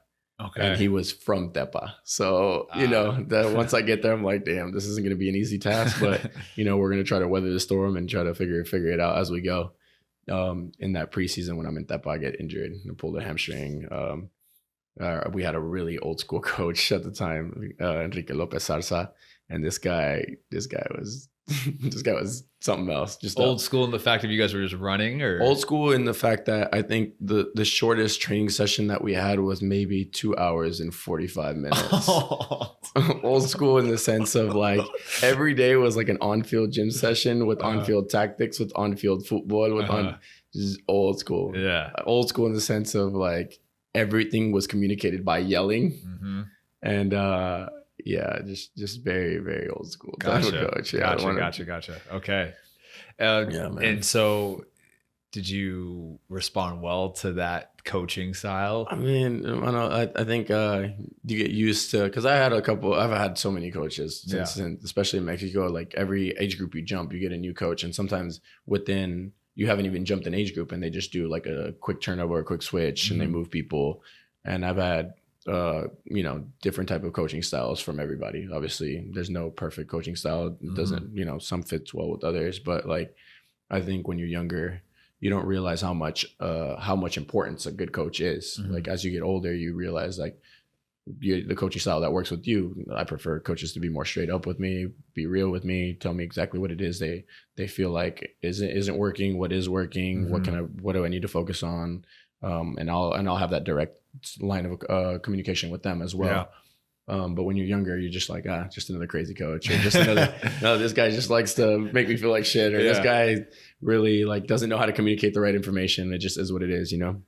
But yeah, I would not like an old school coach nowadays, hermano. It is. And that's what I tell a lot of players too, that like, even I had this when I was younger. I was just thinking like, I'm going to get into this team. I don't care about the coach. I don't care about anything else. Like, I just want to get into this place. And I wasn't thinking about finding the right play style for me, to find the right coach for me, find the right fit, and spend a little bit more time almost being more patient for the opportunities. Because I was like, just like, oh yeah, this works. I'm just going to be here. I'll grind it out. I'll make it work. Oh, this team's a tiki taka, like staying back. I can do that. It, you know, no, that's not me. You know, you gotta be a little bit more, you got to do a little bit more research and find the places that are going to work for you. But sometimes you don't get the luxury of having that many options. I mean, definitely in this case, Chivas was just like, oh, look, this is an opportunity for you. You should take it. You know? And I'm just like, no agent at the time, no anything. And I was just like, so you haven't had any agent up to this point? No, I have. Ever since I came back to the States, I'd got my own agent. But down there, no agent. Down there, I was like, it was kind of like foreign. Everybody was telling me, oh, they'll come up to you when it's the right timing. They approach you, like they already know of you. Like there was different agencies down there, Promo Food, that was kind of looking into me, little spots here and there. It's like, oh, don't worry, they'll come up to you. Don't give them any money before you need to. But you almost realize the importance when you end up into certain situations where, like the club, like I said, just kind of pushed me off to the side and was like, you do good, you come back. If you don't, we'll see. Whatever, I guess we'll see, whatever. I had still had like years on my contract and was getting loaned out with like 2 extra years on my contract. And I was like, okay, I'll be fine. Unfortunately, things didn't go as well because of the injury. Gustavo Gutierrez was also a really good goalkeeper. Ended up getting 2 or 3 starts within the 6-month period again. So now I'm back kind of almost where I feel like I was, thought I was growing, and then back kind of to where I was starting. But we're weathering the storm as best as we can. And then after that first 6-month period, because the second division tournament is a long tournament. So you combine the first 6-month period or whatever with the second month period. Okay. Teams with the most amount of points go into then a tournament after. But we didn't make it to that tournament after because we get COVID. Yeah, so we lovely COVID. It's always funny doing this podcast now because you can almost just feel it as you get closer and closer. I'm like 2018, 2019. Yeah, like, here we go. Here we go. Here we go. So what were you doing, huh? Yeah. And so I was still in Mexico at the time, not sure if I should even take the vacation week because I don't even know how people lived it on this side because I was still in Mexico where it was like there was like a whole curve at the beginning of COVID where it was like, if you stay home for a week, we can prevent people from getting sick and prevent people from dying and prevent people from everything. And it's just like, okay, 1 week, 2 weeks. Yeah. Like I should just go home. I talked to the coaches. He's like, yeah, we have no idea when it's going to restart. Go home. So I ended up going home for that COVID, that March, whenever it hit, to that summer window, relaxing, chilling. I'm still getting paid, there's still, Chivas was still covering the money, obviously pesos to dollars over here in the States, but I came back home and I was doing all right and just waiting for orders or waiting for what was going to happen. And when that summer window comes back around, Chivas is like, yeah, we're gonna try to start up again. Like the Mexican Federation was like, yeah, we're gonna try to start up again. So do I fit in any of those plans? Yeah. Just wait out. We'll see. So that's the first like immediate like kind of response that I got from Chivas. Yeah. Being like, I still have 2 years on my contract left. Like, what do you guys? Like, how are we going to do this? Like, either, we got to figure something out because I want to keep playing. And obviously I want to keep pertaining to a huge club that's going to have my back. And that's when I figured in this summer window, while people were starting to train up again and the preseasons were starting to go, I ended up flying back down to Mexico in order to stay fit. I basically went down and was training on my own. COVID had its isolation protocols. And Gustavo Gutierrez, who was one of like the physical therapists and physical trainers at Chivas at the time when Almeida was there, basically had opened up his own place and, basically opened up his own place and had his own, just place, like gym, therapy, everything. Little facility. Yeah, exactly. And was there staying fit, waiting on orders until they finally called me in and were like, yeah, we're going to try to look for a loan, another loan. We'll let you know when we find it. The transfer window is starting to get closer to the end. And I'm like, bro, how is Chivas, one of the biggest clubs, not finding a loan for me? There's something going on here. And that's where I wish I had an agent to potentially be checking in, to potentially keep the pressure on, to find me something. Because I felt like, sure, like, I haven't played in the last 6 months, but a lot of people haven't, a lot of people struggled with the whole COVID thing. Like, I still have good minutes. I still have good potential.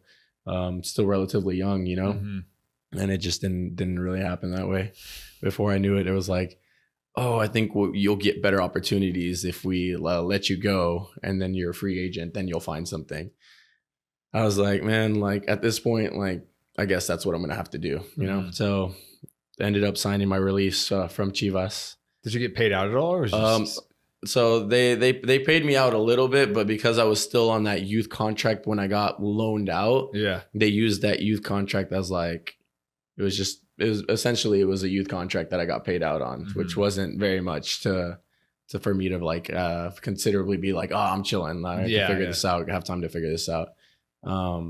And sure enough, man, as soon as they gave me like that release, within like a week, the team's approaching me. Really? I was like, there is something here. No, there's something. What do you think was going on? I mean, you don't have to say, but what do you think? I mean, I genuinely think that Chivas was like, because when you get loaned out, Chivas covers some of the wages, and then you have that safety net, and then the team covers some of the wages, and then both parties are happy. So I think honestly, that's what they didn't want to do. They've, we'll let them go, save money. We'll let them go in a while, then we'll see what happens. I think it's just I genuinely think, because it was just too much of a coincidence that a couple of days after it immediately happened, as opposed to just loaning me out to another club again, and being part of that pertaining group, and like, oh, if he does well, we still have rights to him. It was more so, let's just see what happens type of thing.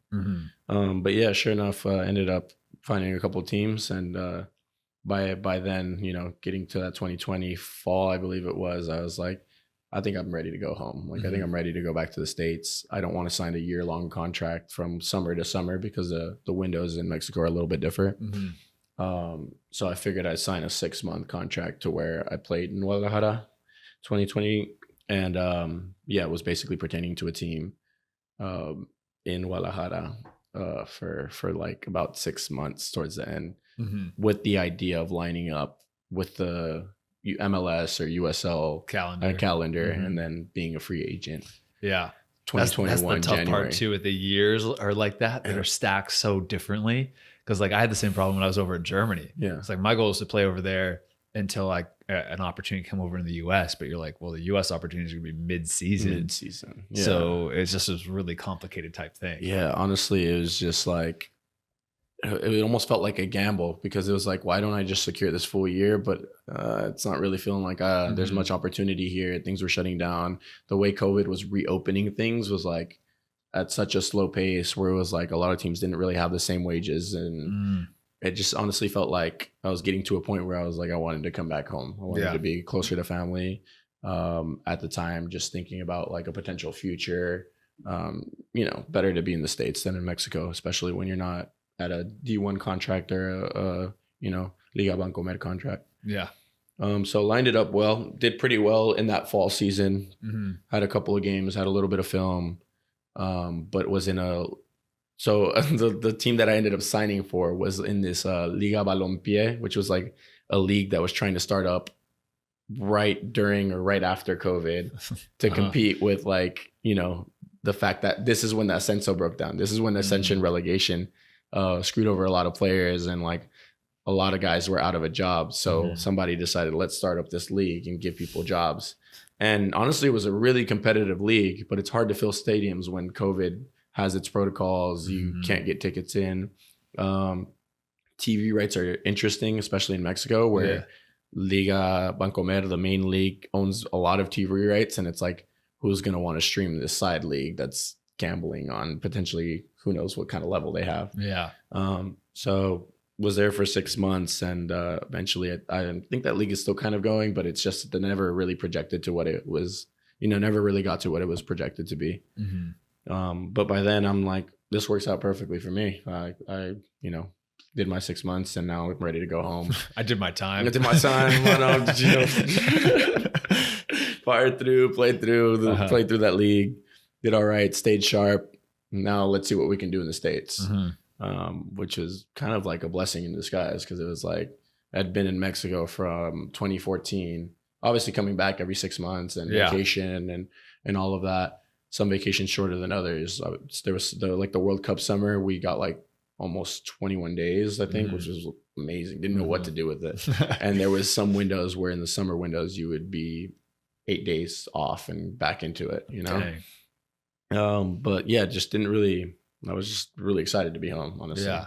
After 7, almost 8 years out, it's just good to be home. Yeah, that's obviously I was home for COVID, but that's not. You're not really sure what's gonna happen. That's a long time, 7, 8 years, and you left it as a 16, 17-year-old. Yeah, I turned 17 away from home on trial, and then that's crazy. So I bet, like, I can only imagine the feeling of being able to come back home, be in America, and like, okay, I'm gonna restart my career here now. It's crazy. Yeah, man. I thought it was once again just ready to eat the whole world. Ready to just and had you been following like the USL MLS at all when you were back? I had been following a little bit. Knew about Sacramento Republic before then. Knew I was actually in Mexico this fall season when what was the Austin team that was Austin Bold? Yeah. Austin Bold was kind of talking to me and like, like, we're still in a COVID season, but like, we want you to come play the last few games. Our goalkeeper's hurt. There was like something funky going on there. Like, it'll be good for you to get exposure. But the paycheck, I think at the time, it was something ridiculous that I just couldn't come to the States for. Yeah. I don't want to say it was like $500 a month, but it was like something super, super low where it was like, don't worry, we can pay him anything. He's coming from Mexico. If you want to transfer it to pesos, he'll be all right.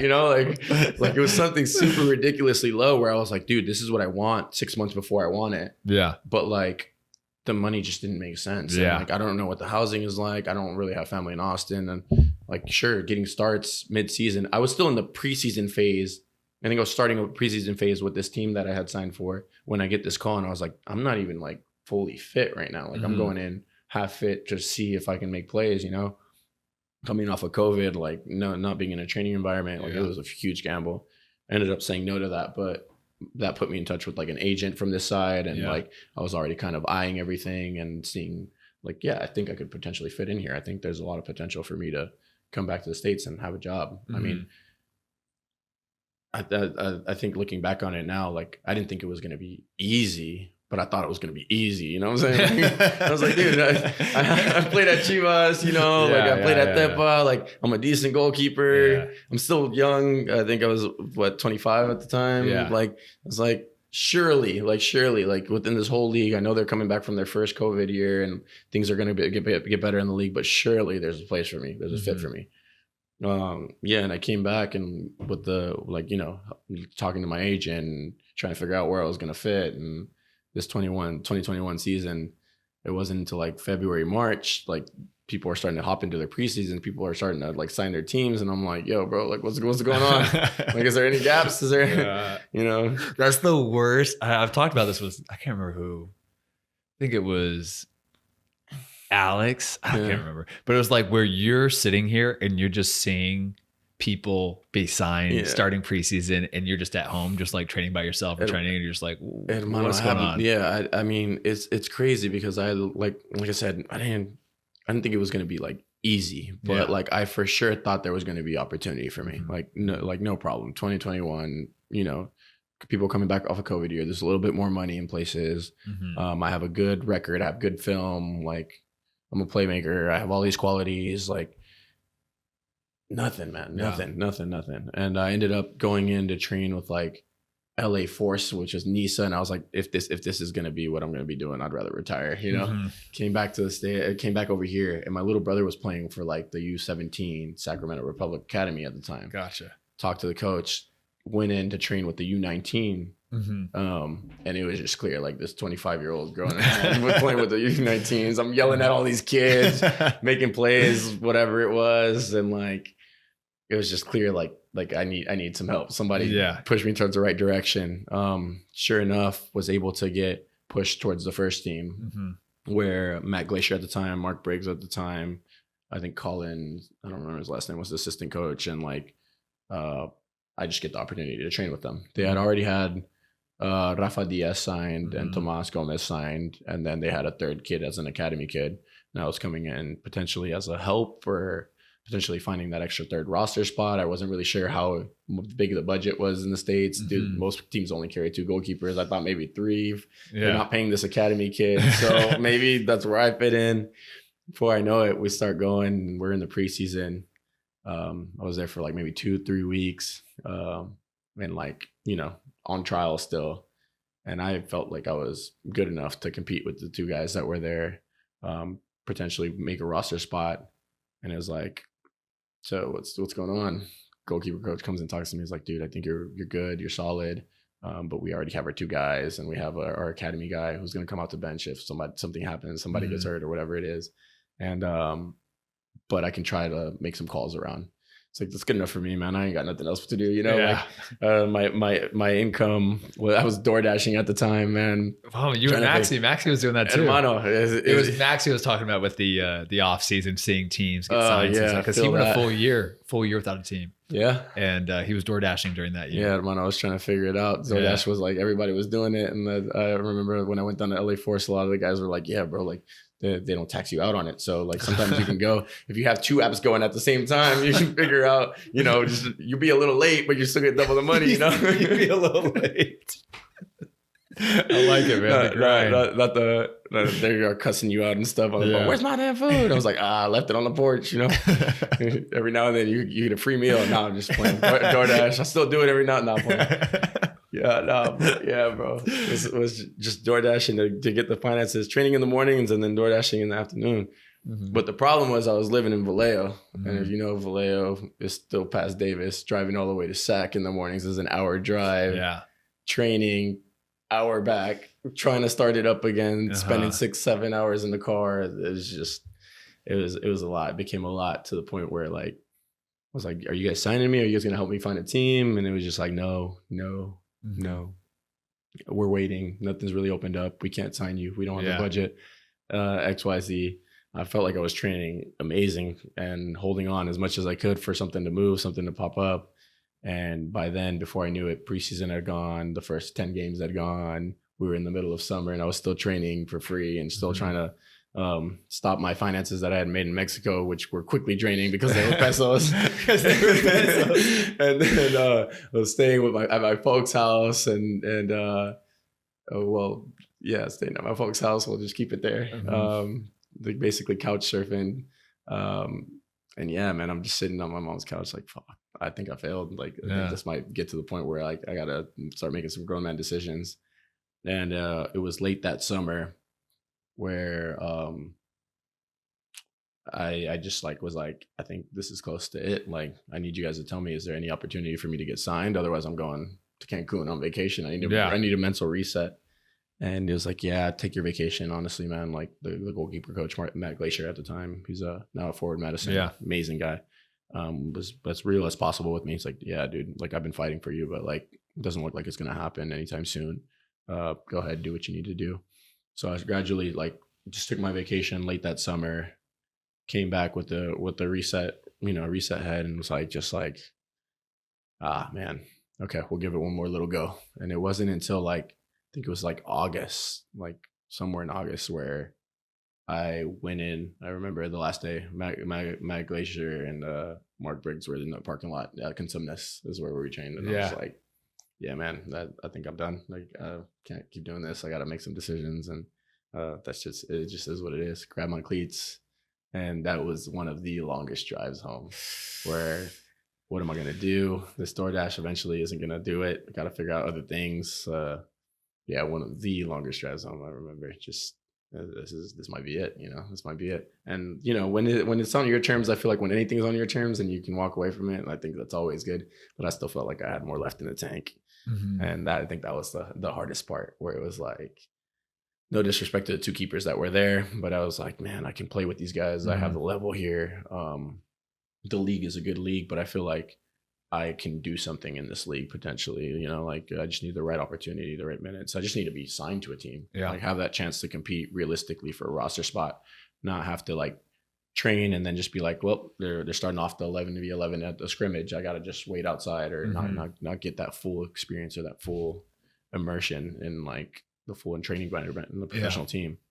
But ended up walking away from it. And, it was difficult, man. I was trying to figure out what I wanted to do. I was getting help. I wouldn't say it was like the most loneliest time. Like my parents were there for me. My dad, being a construction worker, was like, bro, there's tools in the garage, whatever you need. Like, and I was just kind of like waiting out, like trying to figure out what it was I wanted to do. Being a high school, dropout at the end of the day, like it's like, well, I can go back to school. You didn't get your high school degree? No, I dropped out that first semester. Oh, I didn't know you didn't. Yeah, that first semester. It makes sense because you went down there at that age. Because of the cutoff. So I went down in January. So that January, it's still 6 months. That I ended up finishing school in like Mexico. I finished prepa and stuff and dabbled in different university topics, but like never really fully went for a degree while I was in Mexico. I didn't know that you were training for so long as a thing. Hermano, it was because I knew like bits and pieces, especially like you read Wikipedia and do everything. That's tough. Yeah, no, I think on the transfer it says just got lost just didn't play anywhere unknown. Lost in the databases. Yeah, I know. And it was a pretty long time, honestly. I'm proud of myself for like sticking it through. Bro, I remember just a lot of driving. A lot of DoorDash. Oh, dude, I remember I was getting treatments. Like I would have access to the treatments, but I remember like just like the back of everything. You'd go in, train at a high level, and then sit back down for another hour. It's just like you don't really realize when you're young, bro. You're in the car, left, right, and you played 2 or 3 games a weekend. And as you get older, it's just like, oh shit, where did all that go? But man, just difficult. I was getting support from different people.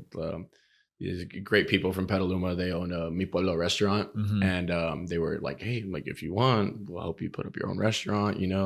Just come in, work for us. Like learn the ways, will help put up your own restaurant. And honestly, it sounded like a pretty good idea. I mean, just like, work with learn the ways of the family business, I guess you could say, and have my own restaurant in like potentially 6 months.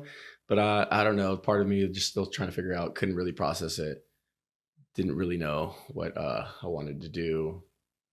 I was just, kind of finding my way. I remember I bought a mountain bike. This is key to this story. It's like a quarter life crisis. Definitely trying to figure it out. I bought a mountain bike. I was out in the woods, in the mountains, trails, doing shit I wasn't supposed to be doing. About hitting jumps. Have you seen Hot Rod, the movie Hot Rod? No, I don't think so. Bro, there's this. It's like he has a little moment where he needs to go to the woods and like figure out what he's doing and how he's gonna raise money for this, like his dad's like heart surgery or something. Okay. He goes in the woods and there's like the smoke on and he like dances. It's like he's like getting his frustration out and dancing in the woods. I just imagine you out there in the woods. Oh, with the bike? I mean, just thinking frustrated and all this stuff. Yeah, man. It's clear. I think mountain biking was like the closest I could get to that like thrill of like playing when you're playing and you're flying and you're just focusing on what's in front of you, the ball, the movements, the plays or whatever. Mountain biking was all about your line. Just pick your line, commit to it, send it, go, whatever it was. I crashed a couple of times. I don't know what I was chasing. I was looking for answers and finding trees. I ended up crashing a couple of times. I still have like scars on my like hands and like I had a big one on my elbow, man. And this big one on my elbow, I went in to go get stitches for it. And this is only key to the story because later in that fall season, I think it was what are we talking like? It might have been September. There's this game where I've already told the squad about the most embarrassing moment. Yeah, there was this game where Leyendas de Chivas. So a lot of my old coaches, a lot of people that I actually played with, whether that be Carlos Salcido, big names, Ramon Morales, another big name, Manolo Martinez, who was a coach of mine, Nacho Fernandez, who was a coach of mine, like just huge, Hector Reynoso, Gustavo Sedano, who was a backup goalkeeper to Osvaldo Sanchez at the time. He was the guy that picked me up from the airport in 2014. So a lot of guys that I had either seen at the in Chivas while I was there, or been coached by, or even played with, were coming into town in Napa, California, playing against one of the local Napa teams. And of course, like my dad loves it. I love it. I wanted to say hi to a couple of the guys. Ended up pulling up. We went there, had dinner with them, said hi to all my old coaches. So what's going on, man? Like, how you been? Haven't been able to find a team. Talking to different people, like trying to find, do you guys know of anything on this side? Anybody back in Mexico willing to help me? Like I'm just trying to figure out like if there was still some kind of wince of opportunity, Yeah. And so this was when Monterrey was starting up. Turns out one of the Claudio Suarez, I think it is, has like a little mini agency, and he's like, there's this opportunity in Monterrey. I can try to fit you in there. You just got to kind of get fit. Potentially, this is, the team's going to be new.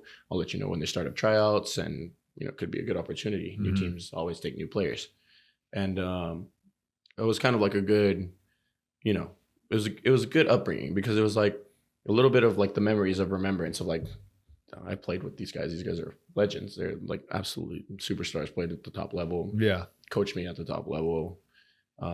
And that kind of gave me that confidence of like, maybe there's still some hope in there. There's still some hope in here. But it also like connected me to another potential opportunity. So go and watch the game. I'm thinking nothing of it. Just another Saturday. Watch, a lot of the Napa guys, some people that I grew up with play against the legends of, the legends of Chivas, older guys or whatever it was. And somewhere around minute 70, Gustavo Sedano, which is the goalkeeper, the guy that picked me up in 2014. I don't know if he faked the Charlie horse. I don't know if he actually started cramping up. I don't know if he was trying to do me a favor. I don't know, man. I don't know exactly what happened. But before I know it, he's like, something's happening or whatever. And before I know it, one of my old coaches that coached me when I was there for the U17, Ramon Morales, is like, God, go get your stuff. Like, go get your gloves. I don't know why I had gloves in the back of my trunk, but I had enough to put on shorts. I was wearing a black tee, and I still had stitches in my arm from the mountain bike incident that had happened. So I'm like, wrap it up, trying to figure it out. Before I know it, I'm getting subbed into this game. sitting in the back line behind Hector Reynoso, who was a legend, Carlos Salcido was playing CDM, who was absolute legend, Nacho Fernandez up top. And I'm just like, this is pretty cool, playing, having a good time. We were up 3-2 maybe, or whatever it was. Yeah, it might have been 3-2. And, just fine. It's great. I know my dad's proud. I wouldn't consider myself a Chivas legend, but, it's good to be out here, If the shoe fits, yeah, man. I played with them, so I'm part of the roster now, Yeah. And I just still remember it, crossed from the right side, hermano, easiest catch of my life. But because we had locked in the stitch arm on the elbow, had no flexion, just protection on this side. Ball hits hands, skims through, hits my forehead, bounces off into the 6, and as a scrappy goal, I get scored on. I just couldn't help but kind of half smile and think, what the fuck am I doing on this field? I haven't trained in 2 months or a month and a half. I haven't touched the ball because I was already so over it. And I was thinking that this was it. Why am I still here? And I could have been training to be a center back or a forward or anything. I could have reinvented that side. Why am I still here? 3-3, game on, have to play through. Typical goalkeeper, just forget about it. Yeah. Don't think about it too much. We end up going 4-3 up. And I remember the last play, it was maybe 88th, 89th minute, kind of a 1v1 situation to where the guy wraps it to my near post, make a save top hand to my right. And that was the last play. Well, one of the last plays, cross comes in, we deal with it. Maybe 5 minutes later, game ends. But I had a pretty key last action. And I was so embarrassed. I've always been pretty hard on myself. And I think a lot of what we were talking about earlier, just somewhere around 22, 23, 24, it became really real to me that I need to start doing things the best level I can and putting that pressure on and focusing a little bit too much and forgetting the essence of the game. But yeah, I remember this weekend, I was just why am I here? Why did I bring my stuff? Well, what am I doing out here? Just super embarrassing. And of course, typical Mexican guys. I remember we went to dinner after, and one of the guys was like, "Oh, what's up, my guy?" Oh, Slippy, just drop all the hands, manteca, manos de manteca. Some of my coaches were a little bit more he hasn't played, whatever. Yeah, but that's what some of the guys just didn't care. Of course, it was a forward too. Different types of just banter back and forth. And I just kind of melted into my seat. Just kind of, man, I don't want to be here. Yeah. These are my old coaches. They taught me better than this. Embarrassed. Yeah, huge, man. It was borderline terrible. So at this point, you just think I'm retired? I'm done. At this point, I don't know what I was thinking. I was just I don't want to be here hanging out with these guys. They've seen enough of me. Just very unfortunate that that's going to be my last game. After Sunday passes and we hang out with them a little bit more, because my dad's super soccer fever. Like I said, hanging out, wanted to go talk to them, see whatever. My dad honestly was a huge part of why I potentially think I didn't give up. I don't think I've told him that, and I probably never will tell him that directly. Indirectly, this podcast. We had a couple of moments while I was trying to figure out where he was still trying to find teams for me. He was like, "Oh, just go play with Napa and weather the storm, and we'll figure something out. Just stay fit and all this." And I was just like, "What's the point? What's the point?" And nah, I want to do it at a higher level, or a level that I feel is up to what I want to do, so that I can try to build and continue growing. Otherwise, what's the point? It's that competitive edge of you're going to do it all the way, Yeah. Yeah, man, that Sunday, just reflecting, my dad was still enjoying it. Didn't care that I had made that mistake. Didn't care that, he was just so proud. He's like, "Yeah, we're only here because you know all of them," and just seeing the positive side of things. And I remember just kind of taking it in all of that Sunday. And, ultimately Monday morning, making a call back to Sacramento with Matt. "Hey, Matt, there's a small chance that I might be having an opportunity to trial with Monterrey. Can I come back in and get fit?" "Yeah, no problem. Sure, come in. You're more than welcome. We're away right now. I think they were away Tuesday, Wednesday. Come back on a Thursday." When I tell you that I came in on this Thursday, and I was just I don't even know if I should be, maybe not. Just kind of second guessing based off of what had happened the weekend prior. I came on this fucking Thursday, bro. Fat as fuck. Mountain biking doesn't keep you fit when you're eating like shit, man. Like, oh man. And that's coming from the heart, man. I was heavy boy. I think I might have been the heaviest I've ever been, closer to like 215, 220. Damn. Just for reference, right now I'm 200, and I still feel like on the stronger, heavier side. Ideally, I like to float between 186, 200, so 15 pounds over. Came in on that Thursday, and we did small sided because it was the day after they had gotten back or whatever it was, and we did small sided that Thursday. Oh man, big boy was ripping it up. I was making plays, just covering more goal, bro, more volume, just being loud, being, just nothing to lose again. Just going out there, man, just playing. And fortunate enough that like Wednesday or that weekend before, Tomas Gomez, one of the keepers, had like a really bad, came out on a cross and got like, I think huge contact to where his shoulder was kind of out, bad concussion, like just a really bad, unfortunate play. And I don't know if that doesn't happen, maybe I don't get signed, but like also me coming in that Thursday, Friday, and showing that I still can bring a lot of energy. The team was struggling. They were borderline hovering on playoffs, maybe not making it. There was just a lot of internal just kind of disconnect with the group that I didn't really know about until like after I kind of got back into it, obviously being away for like a month or two. Yeah. And it just wasn't flowing the way it needed to be. Just coming in and bringing in new energy was enough to have them go, look, maybe we should sign him. We can probably get him fit within the next year. And I'm playing. We could probably try to get him fit as fast as possible. And even if he's not like starting, there's enough positive energy or enough boost. Yeah. I mean, being that second goalkeeper, sometimes third goalkeeper, just keeping a good heart and as much positivity as you can within the storm of it all, because obviously we all want to play, can be enough. And I think that's what was enough for me for them to go, okay, we got to do it. We've been we've been ducking him the whole year. At this point, he's probably one of the goalkeepers that's going to be out for 3 weeks to a month. We'll see what happens, type of thing. And started my preseason right away. Got as fit as possible. And what month is this now? This is like late September, man. This is like September, I think. End of the season. Yeah. So within like me leaving in like late July, early August to like, late July, because there was a month and a half of like not playing. Then this whole thing happens with Napa, and then like somewhere mid-September, I'm back into training, trying to lose as much weight as possible as fast as I can. Man, at this point, like just trying to, just stay fit and just happy to be a part of it and happy to finally have a contract that, wasn't great money. It was towards the end of the season. Like it's kind of like a last chance contract, but like finally I was able to not have to drive from Sacramento to Vallejo. They gave me housing, and finally I was under a certain amount of money, and like,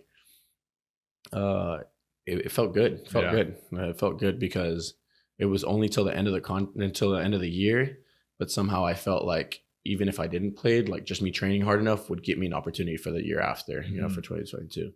And fortunate enough, that things played out to the point where, me half fit, trying to get to fully fit, ended up starting the last 7 games.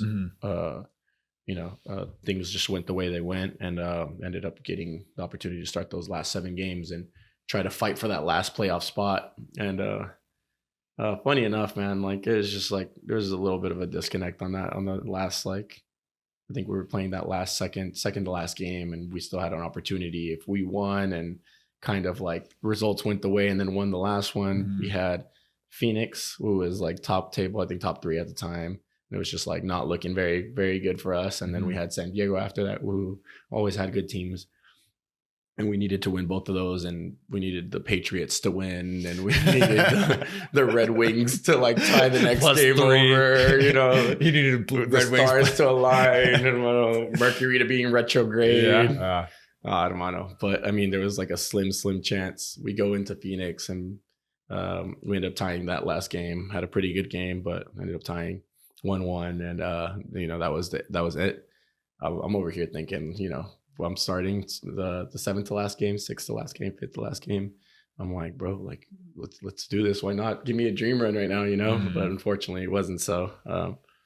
You know, I was thinking maybe we win those last 2 or 3 games, we sneak into playoffs. You know, I win playoffs. You know, like just like, you know, obviously, you know, try to dream for the highest thing possible. But still, to go from, I mean, what, 8 weeks before you were done playing, riding mountain bikes in the mountains of Vallejo, and then all of a sudden you're playing for a playoff contending team, you know, like it's quick turnaround. Quick turnaround, man. And I mean, I think with football and with sports in general, like, obviously, like that's anything can happen. It's crazy. It's crazy. It's very crazy. And then obviously you impressed enough where you went back for the next season. Did well. Played, like I said, ended up playing those last 7 games. Did enough, and obviously restructuring my contract for the 2022 season, which. As you know, we had a good Open Cup run. Things went pretty good that year. Up to the final. That year was interesting. From my point of view, just like 2022 starting up, I'm thinking now I get to hit the ground running. Obviously, Danny Vitiello, amazing goalkeeper, amazing guy, comes in, and it's a big competition. Didn't realize how good he actually was. He was at Pittsburgh, did really well, Golden Glove winner. But once we get to competing, I'm like, okay, it's gonna be a year. Gotta stay on my A game as sharp as possible. Fortunately or unfortunately enough, ended up winning the starting spot. Played the first I think it was 2-3 games, and caught COVID. So COVID's still reeking back, and obviously, you know, the COVID protocols are a little interesting, and was out a week. And honestly, that first time I caught COVID was kind of terrible. Got a little bit of a long COVID. Wasn't myself, still recovering, still getting super tired, super fast. Wasn't until maybe 3-4 weeks that I started to kind of normalize a little bit. By then, obviously, still trying to obviously catch up, because I only had a 1 week isolation period where obviously, you know, can't be playing that game. But trying to catch up and trying to feel normal and trying to feel strong again and everything, while Danny was just starting to find a rhythm, find rhythm, and ultimately, great goalkeeper ended up taking us to, you know, being a big factor in that Open Cup run. And, you know, getting us through 7 games. I think it was 6 rounds we played, 7 games that we played. But yeah, that Open Cup run, and in general, just throughout the whole year, we were a pretty solid team. You guys had a great year that year. Yeah. Unfortunately, that against Orlando kind of crumbled towards the end, you know. But as a USL team to be part of, you know, just that underdog story and just taking out team by team, honestly, be amazing to be able to do something like that, you know, within the next 2 weeks. And at this one, did they sign? Was it a 1-year contract or was it 2-year? I was on a 2-year contract. Okay, I was on a 2-year contract. So there was a certain amount of stability there. Being in Sacramento was amazing. Obviously, my family was an hour away. My dad didn't miss a game. Didn't miss a game. And it became just a consistent thing where both my parents were going out. My little brother was going out when he didn't have games. My sister ended up moving to Sacramento. So just a huge family event, being close, whether I was starting or wasn't. Just always had that support, always felt it close. And it was just a good year overall, whether it was Open Cup games or I ended up starting a good amount of games. I think I racked up with something like 12, maybe more games that season.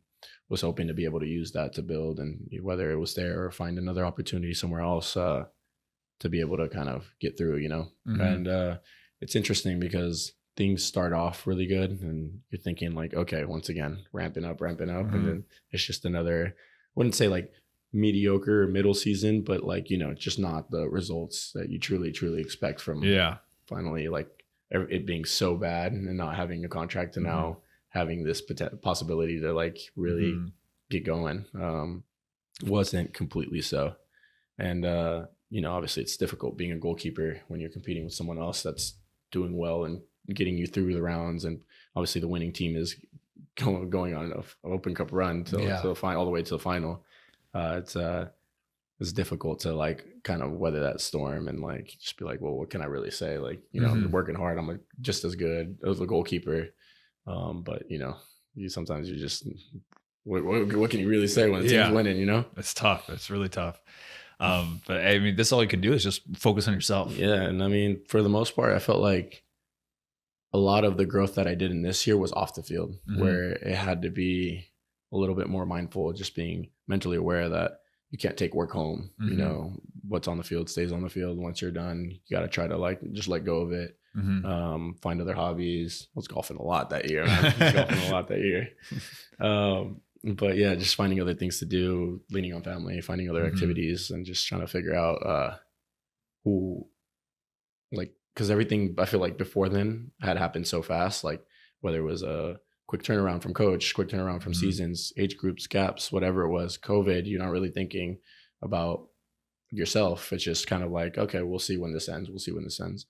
And I think it was the first year I really had to like focus on myself and figure out who am I as a person? Like, what is it I genuinely like on and off the field, and start growing that mental awareness and that self-awareness off the field more than anything. And ultimately it led me to have good performances on the field. But yeah, as you know, we closed that year off. No championships won. And you know, closing that season, I'm like, I hopefully have enough minutes to potentially go somewhere where if I can compete here in Sacramento, cool. And if not, go somewhere else. Yeah. And unfortunately, you know, life of a goalkeeper, got locked into that contract, and we ran it back. And Danny had a pretty solid year last year, as you know, as well. 2023, almost yeah, just good year, Golden Glove winner. With the starts that I had, I felt like I did really well, day in, day out, just grinding, trying to stay as consistent as possible. And I feel like ultimately, you know, as a keeper core, that helps keep people sharp and keeps people in check and does well. But fortunately wasn't able to flip the script for my story, and, you know, just kept as sharp as I could, and then waiting for another opportunity after the year ended. But yeah, last season I got with all games, I got 6 games, which is kind of cool because like the one thing I can claim, like official minutes, is I haven't been scored on in almost a year, I don't think. There you go. Which is pretty sick. That's the way I think about it. And part of that, I mean, I think the last game I got scored on was Orange County, but I also had last year. Last year, that Open Cup, I started the first 2 Open Cup rounds. The first one was against Crossfire. So we go from 2022 Open Cup final run to 2023, almost getting eliminated first round. And Crossfire gave us a run for our money. Those games are tough. Those games are tough, man. We were 2-0. We were 2-0 down until like the 82nd minute. And then we go 2-2, force overtime, which is crazy to think, you know, Sacramento forces overtime. Yeah. Against Crossfire. And I'm thinking, like, this is it. We start going, we start turning it up, and we finish. And somehow the game still ends up like 3-2, we're down. 4-3, we're down. It's like 5-4, we finally turned it around. It's like crazy. Open Cup nights, huh? Yeah, that's the magic of the Open Cup. Crazy. Yeah, but you know, with the performances after that crazy Open Cup night, I guess have been pretty good since. And you know, credit to my training habits. I feel like day in, day out, and just trying to be as positive as possible, which is very difficult. But I think when you have the right support system, I think that can, you know, really change your day around. For sure. And then so after this 2023 season, as the end of your contract, and then you made a move to Detroit. And that was because of your relationship with Danny Dicchio. Apparently there is what really opened the door to come here. Yeah, I mean, I think he's always been kind of a coach to like root for me in terms of like when we were there. I think he did a really good job of, as an assistant coach, kind of managing the group and you know, taking care of players that were almost overlooked at times and stuff. But yeah, I think ultimately like just the day-to-day training habits that I was, you know, just showing, like whether it be the attitude, just to try to push myself to be better, especially on those days when you're not getting minutes, the confidence tends to go, and little things like that start to overthink, like, you know, just pushing as hard as I could in the end was kind of, I feel like, the deciding factor when he decides to move over here, you know? And yeah, man, off season was interesting. It was my first off season. Well, no, I wouldn't say my first off season free agency, you know, because you've been through. Yeah, for sure. But it's interesting. You think you have a certain, like, same like when I came back from Mexico, but now people know who I am, you know? I'm thinking like you have a certain amount of foundation. Yeah. And you're thinking like, okay, it's got to be somebody. And then you start seeing people get picked up. You start to think, do I take this offer? Do I wait? Do I, you know, just the shift it's nerve wracking, man. It's tough. There was an Oakland coach, Jordan. He in 2020, like the previous offseason was like, yeah, everybody wants to be a free agent until they're a free agent, 100%. And 100%. yeah, man, I got to live that for sure. It was just like at the beginning, it was like, okay, there's a couple offers, but I gotta wait. And it's like December passes and January is coming around, and it's just like, all right, should I do it? Should I send it? Should I not? Especially with the earlier start this year. Yeah, I was just like towards the end, I was like, all right, I'll trust in somebody that, clearly has seen me on a day-to-day basis and potentially like good, just knowing how good of a group manager Deech is. Like, I think that was what finally kind of sold me.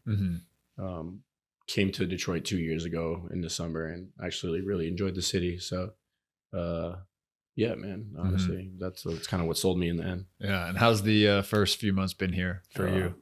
I mean, it's no Cali sunshine. The wind chill is definitely real. Even today, man, we're end of April. It's freezing today. I think last Saturday I was driving around and like the rainwater didn't look like rainwater. It was basically snowing. Yeah. It was flaking down. It's different out here. It's just different. It toughens you up. No, for sure. But I actually don't mind it, man. Like just the neighborhood that I'm living in is great. Yeah. I feel like the people are super genuine. Yes. I have so many real, whether they're funny or kind of crazy or just genuine, real interactions that just like ever since I got here, I think that's been like, I feel like I have a new story to tell every other day. It's been cool though. Made my first official move with Chris, with my partners, my lady. So that's huge too. The dog loves it here. My family visited. My dad was just here this last weekend, and honestly, it's just amazing out here. Yeah, I actually really enjoy it. Like, yeah, just really enjoy it. I love it. I think it's been so enjoyable. Like you said, the fans are awesome. The people are awesome. Even just like enjoying the city and the spots to eat, everything. I've been absolutely loving it. Puta madre, you good? Through my nose. But yeah, and then got your, is it your debut in the Open Cup game against Michigan Stars? That was good to have, honestly. Nice little shutout for you. Yeah, obviously that's always good. I'm always super, super heavy on my standards, and I feel like there's certain things that I could have done better in the game, but like ultimately a shutout is always fire to have. 100%. You can talk about the nitty gritty details later, but ultimately, it's good to put a 0 on the sheet and just keep building off of it. Hopefully the next time I get a start, we can keep those zeros up. Keep buying those donuts. Keep buying the donuts. Yeah, man. Happy for it. That's awesome, man. Yeah, but it's been great, man. Honestly, the trainings have been good. Yeah. Like you said, the fans have been amazing. Still waiting on that summer. Yeah. Everybody says summer in Michigan is the best. It's the best. It's the best. I'm like, okay, when's it coming? Yeah, man. Next year, huh? Nah. Honestly. Waiting for a lake day or something. Man. Yeah. But yeah, I enjoy downtown Detroit. There's like little suburbs outside as well. Awesome. A lot of cool spots. Cool spots for sure. Okay, so out of your whole career in Mexico, growing up, all coming over to the States, everything, what do you think has been the lowest low of your career? Damn, probably that whole, like I said, February to I guess August when I walked away from it, just like that constant grind of like every day drive. Well, it was like 4 times a week. They had the 4-day buildup as well, where it was like 4 days a week driving, getting the workout and getting the shift in, and then driving back home, finding where to DoorDash. Sometimes I would like, I don't want to drive home today. I don't want to add that extra hour. There'd be times where you sleep in your car in Sacramento just to be in Sacramento. Slept in your car in Sacramento? You drive an hour, you DoorDash, you fall asleep in the car, you wake up, you can go straight to training, and then you drive home the next day. Just to not drive, bro. It's an extra shift. My Subaru has been through some stuff, man. Love that car. No, but there's just I think that was the most difficult moment of it all. Just because you don't know what's going to happen, you're putting in that work and just nothing's changing on a day-to-day basis, and it starts to drain you progressively over time until you hit that like almost that rock bottom sense. And that rock bottom sense for me was like, okay, as a man, I can't keep doing this. This is, I got to be realistic. Nothing's going to change. I got to control my controllables, and just stepping away from the game was just like, what am I going to do with my life now? Yeah, I think a big part of that, obviously, like we said, the school thing, like just wish I had told younger me to set up some kind of foundation. And, you know, now that I'm older, I'm definitely looking at options or what the courses I can take and stuff. But like, what do you want to do when you're done? Do you know? Hermano, I feel like I have a good voice and a good attitude for coaching. Yeah.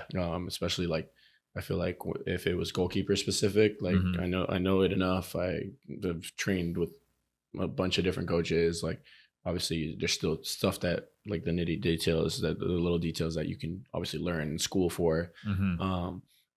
But I feel like I make a pretty solid goalkeeper coach, especially like with that younger age group that potentially, I mean, I was that kid that overpressured myself. I have been that kid that like forgot that it was a game. I have been like that perfectionist of like, I mean, even just analyzing my Open Cup game, it's like, oh yeah, good shutout. It's like, what a shit game, you know.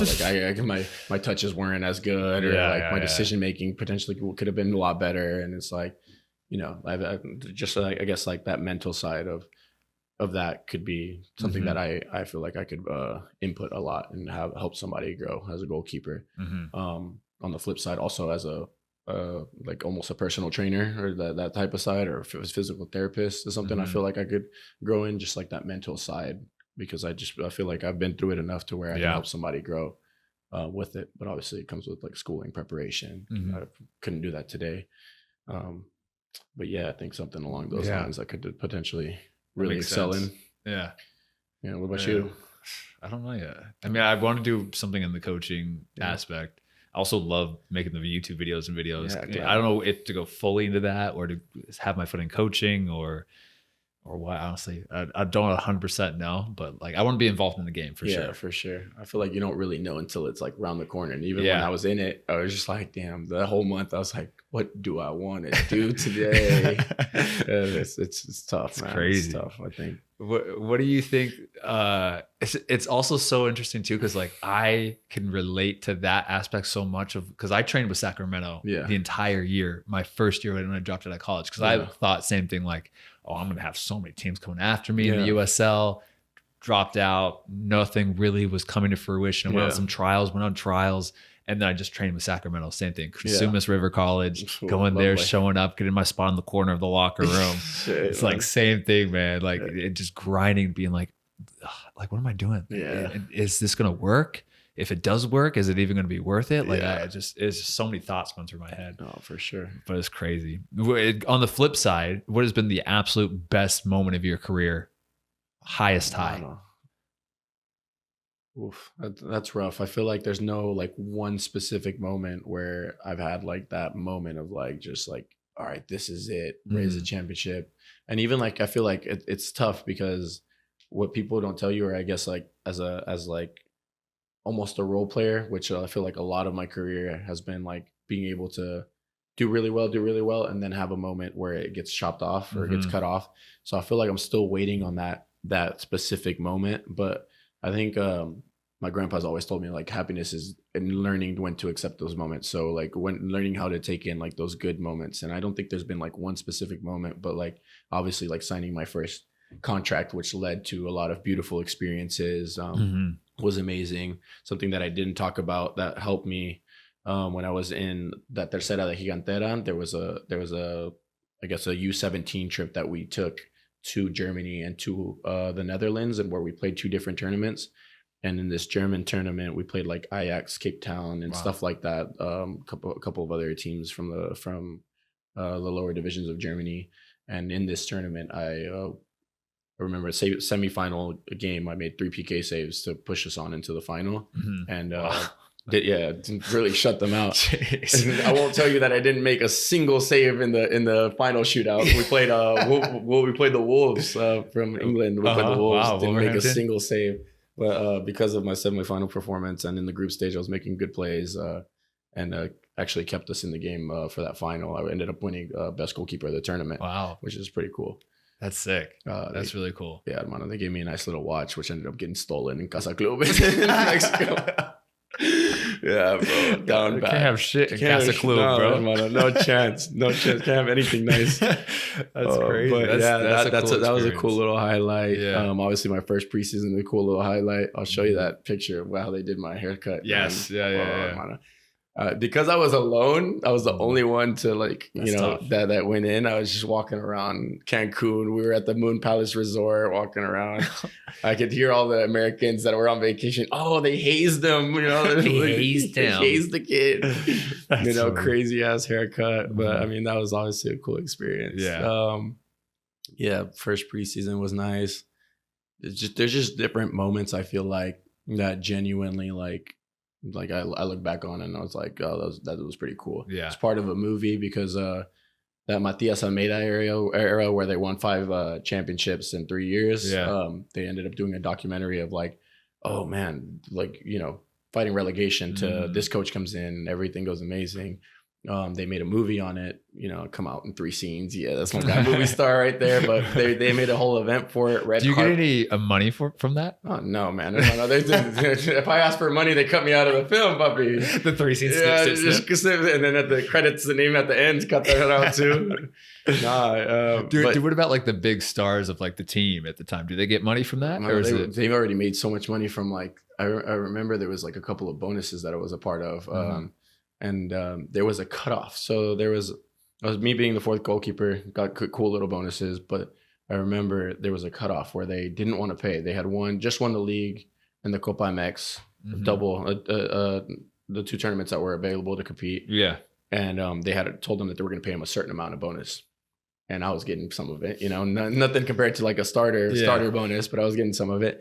And then I'm waiting, you know, I go to the ATM that day and I'm like, wasn't today bonus day? Like I was eating good, you know, I was eating the steaks before. Now I got to go back to Taco Bell, homie. Like I thought they were supposed to be called in. And it was a huge scandal because everybody from the first team, like it became a talk in the locker room. They cut the bonuses. Like they were still owed half of the money. And, you know, there was a whole scandal. They went public with it. Like, really? And then the fans were behind us, like, because we had just won 2 championships. And it was like, give them their money, you know, all the signs and everything. Pay them what they owe them. And eventually, like, I remember we did like a little, there was a sign sheet. I got to take a little peek of the amounts, you know, there was a sign sheet. And it's like, oh, this is what they owe you. I was like, that's more than what they owe me, but I'll sign it. You know, take it, quick little signature there. And I got to peek at some of the starter bonuses, and I was like, that would be good, even if it was pesos. You know, even if it wasn't dollars, that'd be good. I think you could buy a house in the States with this just off of the bonuses. That's so I don't think they needed crazy. anything more than that. That's crazy. Yeah, but yeah, I remember just this red carpet event that they created for the whole movie. So that was also another cool little event that I was able to, you know, be a part of. Playing in different stadiums, like, you know, OmniLife or the Chivas Stadium at the time. Yeah. You know, Akron now. You know, just different stadiums around different fans. My debut wasn't golden, but that's also amazing as a professional 3rd division. Yeah, just little moments. I feel like little moments that really make this whole ride worth it at the end of the day. I think even getting signed in SAC, I won't tell you that my debut in the USL was like so there was this damn bro. I had been working so hard right for the debut in USL, and I remember we played against Tacoma in Sacramento. So it was a very accessible game for my dad to go to, my mom to go to, and it just so happened to line up. Nobody, obviously, when my sister bought these concert tickets to Los Bukis, I don't know if you heard of Los Bukis, but it's a very OG, old school fan. Nobody would have thought like I was struggling, you know, nobody would have thought this would have been the day of my debut. But there was this whole back and forth of like, I bought you these tickets and all this and all that. And this was something that my dad wanted to do ever since he was young, go see this concert. And there was this whole back and forth within the family, kind of ruffled the feathers a little bit. And, you know, the day of my debut was absolutely amazing. But that was the one game that in the whole 3 years, I guess, that we played in SAC, that was the one game my parents missed. Yeah, but like, I mean, you know, it's part of, I can understand like the family dynamic, and they had this whole trip planned out to go do this thing. And they're like, what are the odds of that? What are the odds that it fell right on it? But, you know, I mean, it was still great. My debut in USL was great. Alex ruined it. Otherwise, it would have been a 3-0 shutout. Alex, a free kick over the wall. That's funny that he was still at Tacoma, bro. He was still at Tacoma. That's funny. I love the little where stories kind of intertwine, because Alex's highlight of his career was that free kick, I'm pretty sure. Well, no, there's no chance. I'll see him tomorrow at training. There's no chance. That's funny though. Yeah. So good to hear it from both sides. Yeah. No, I mean, we still won the game. I played good. I had a couple of saves. Fantastic. But you obviously the 3-0 shutout is better than the 3-1 off that free kick. That's funny. Yeah, That's really but funny. it's crazy, bro. It's crazy. Yeah. Yeah, good debut. Just all these like little moments in between. Obviously, being a part of that Open Cup run. Yeah. Just everything, honestly, man. Every game. It's a lot of just little makes it moments. worth it. Yeah, for sure. And then my final question for you is, if you could go in a time machine and go back to little Carlitos, however old, whatever point, when would you go back and what would you say to him? I would go back to 8 years old. Don't hop in the net. Be a striker. Stay up top, bro. Don't do it. Man. Honestly, I think like if I could just once a year, honestly, just keep going. And honestly, that's what I did. Like still waiting. I would even tell myself to this day, like, just keep going.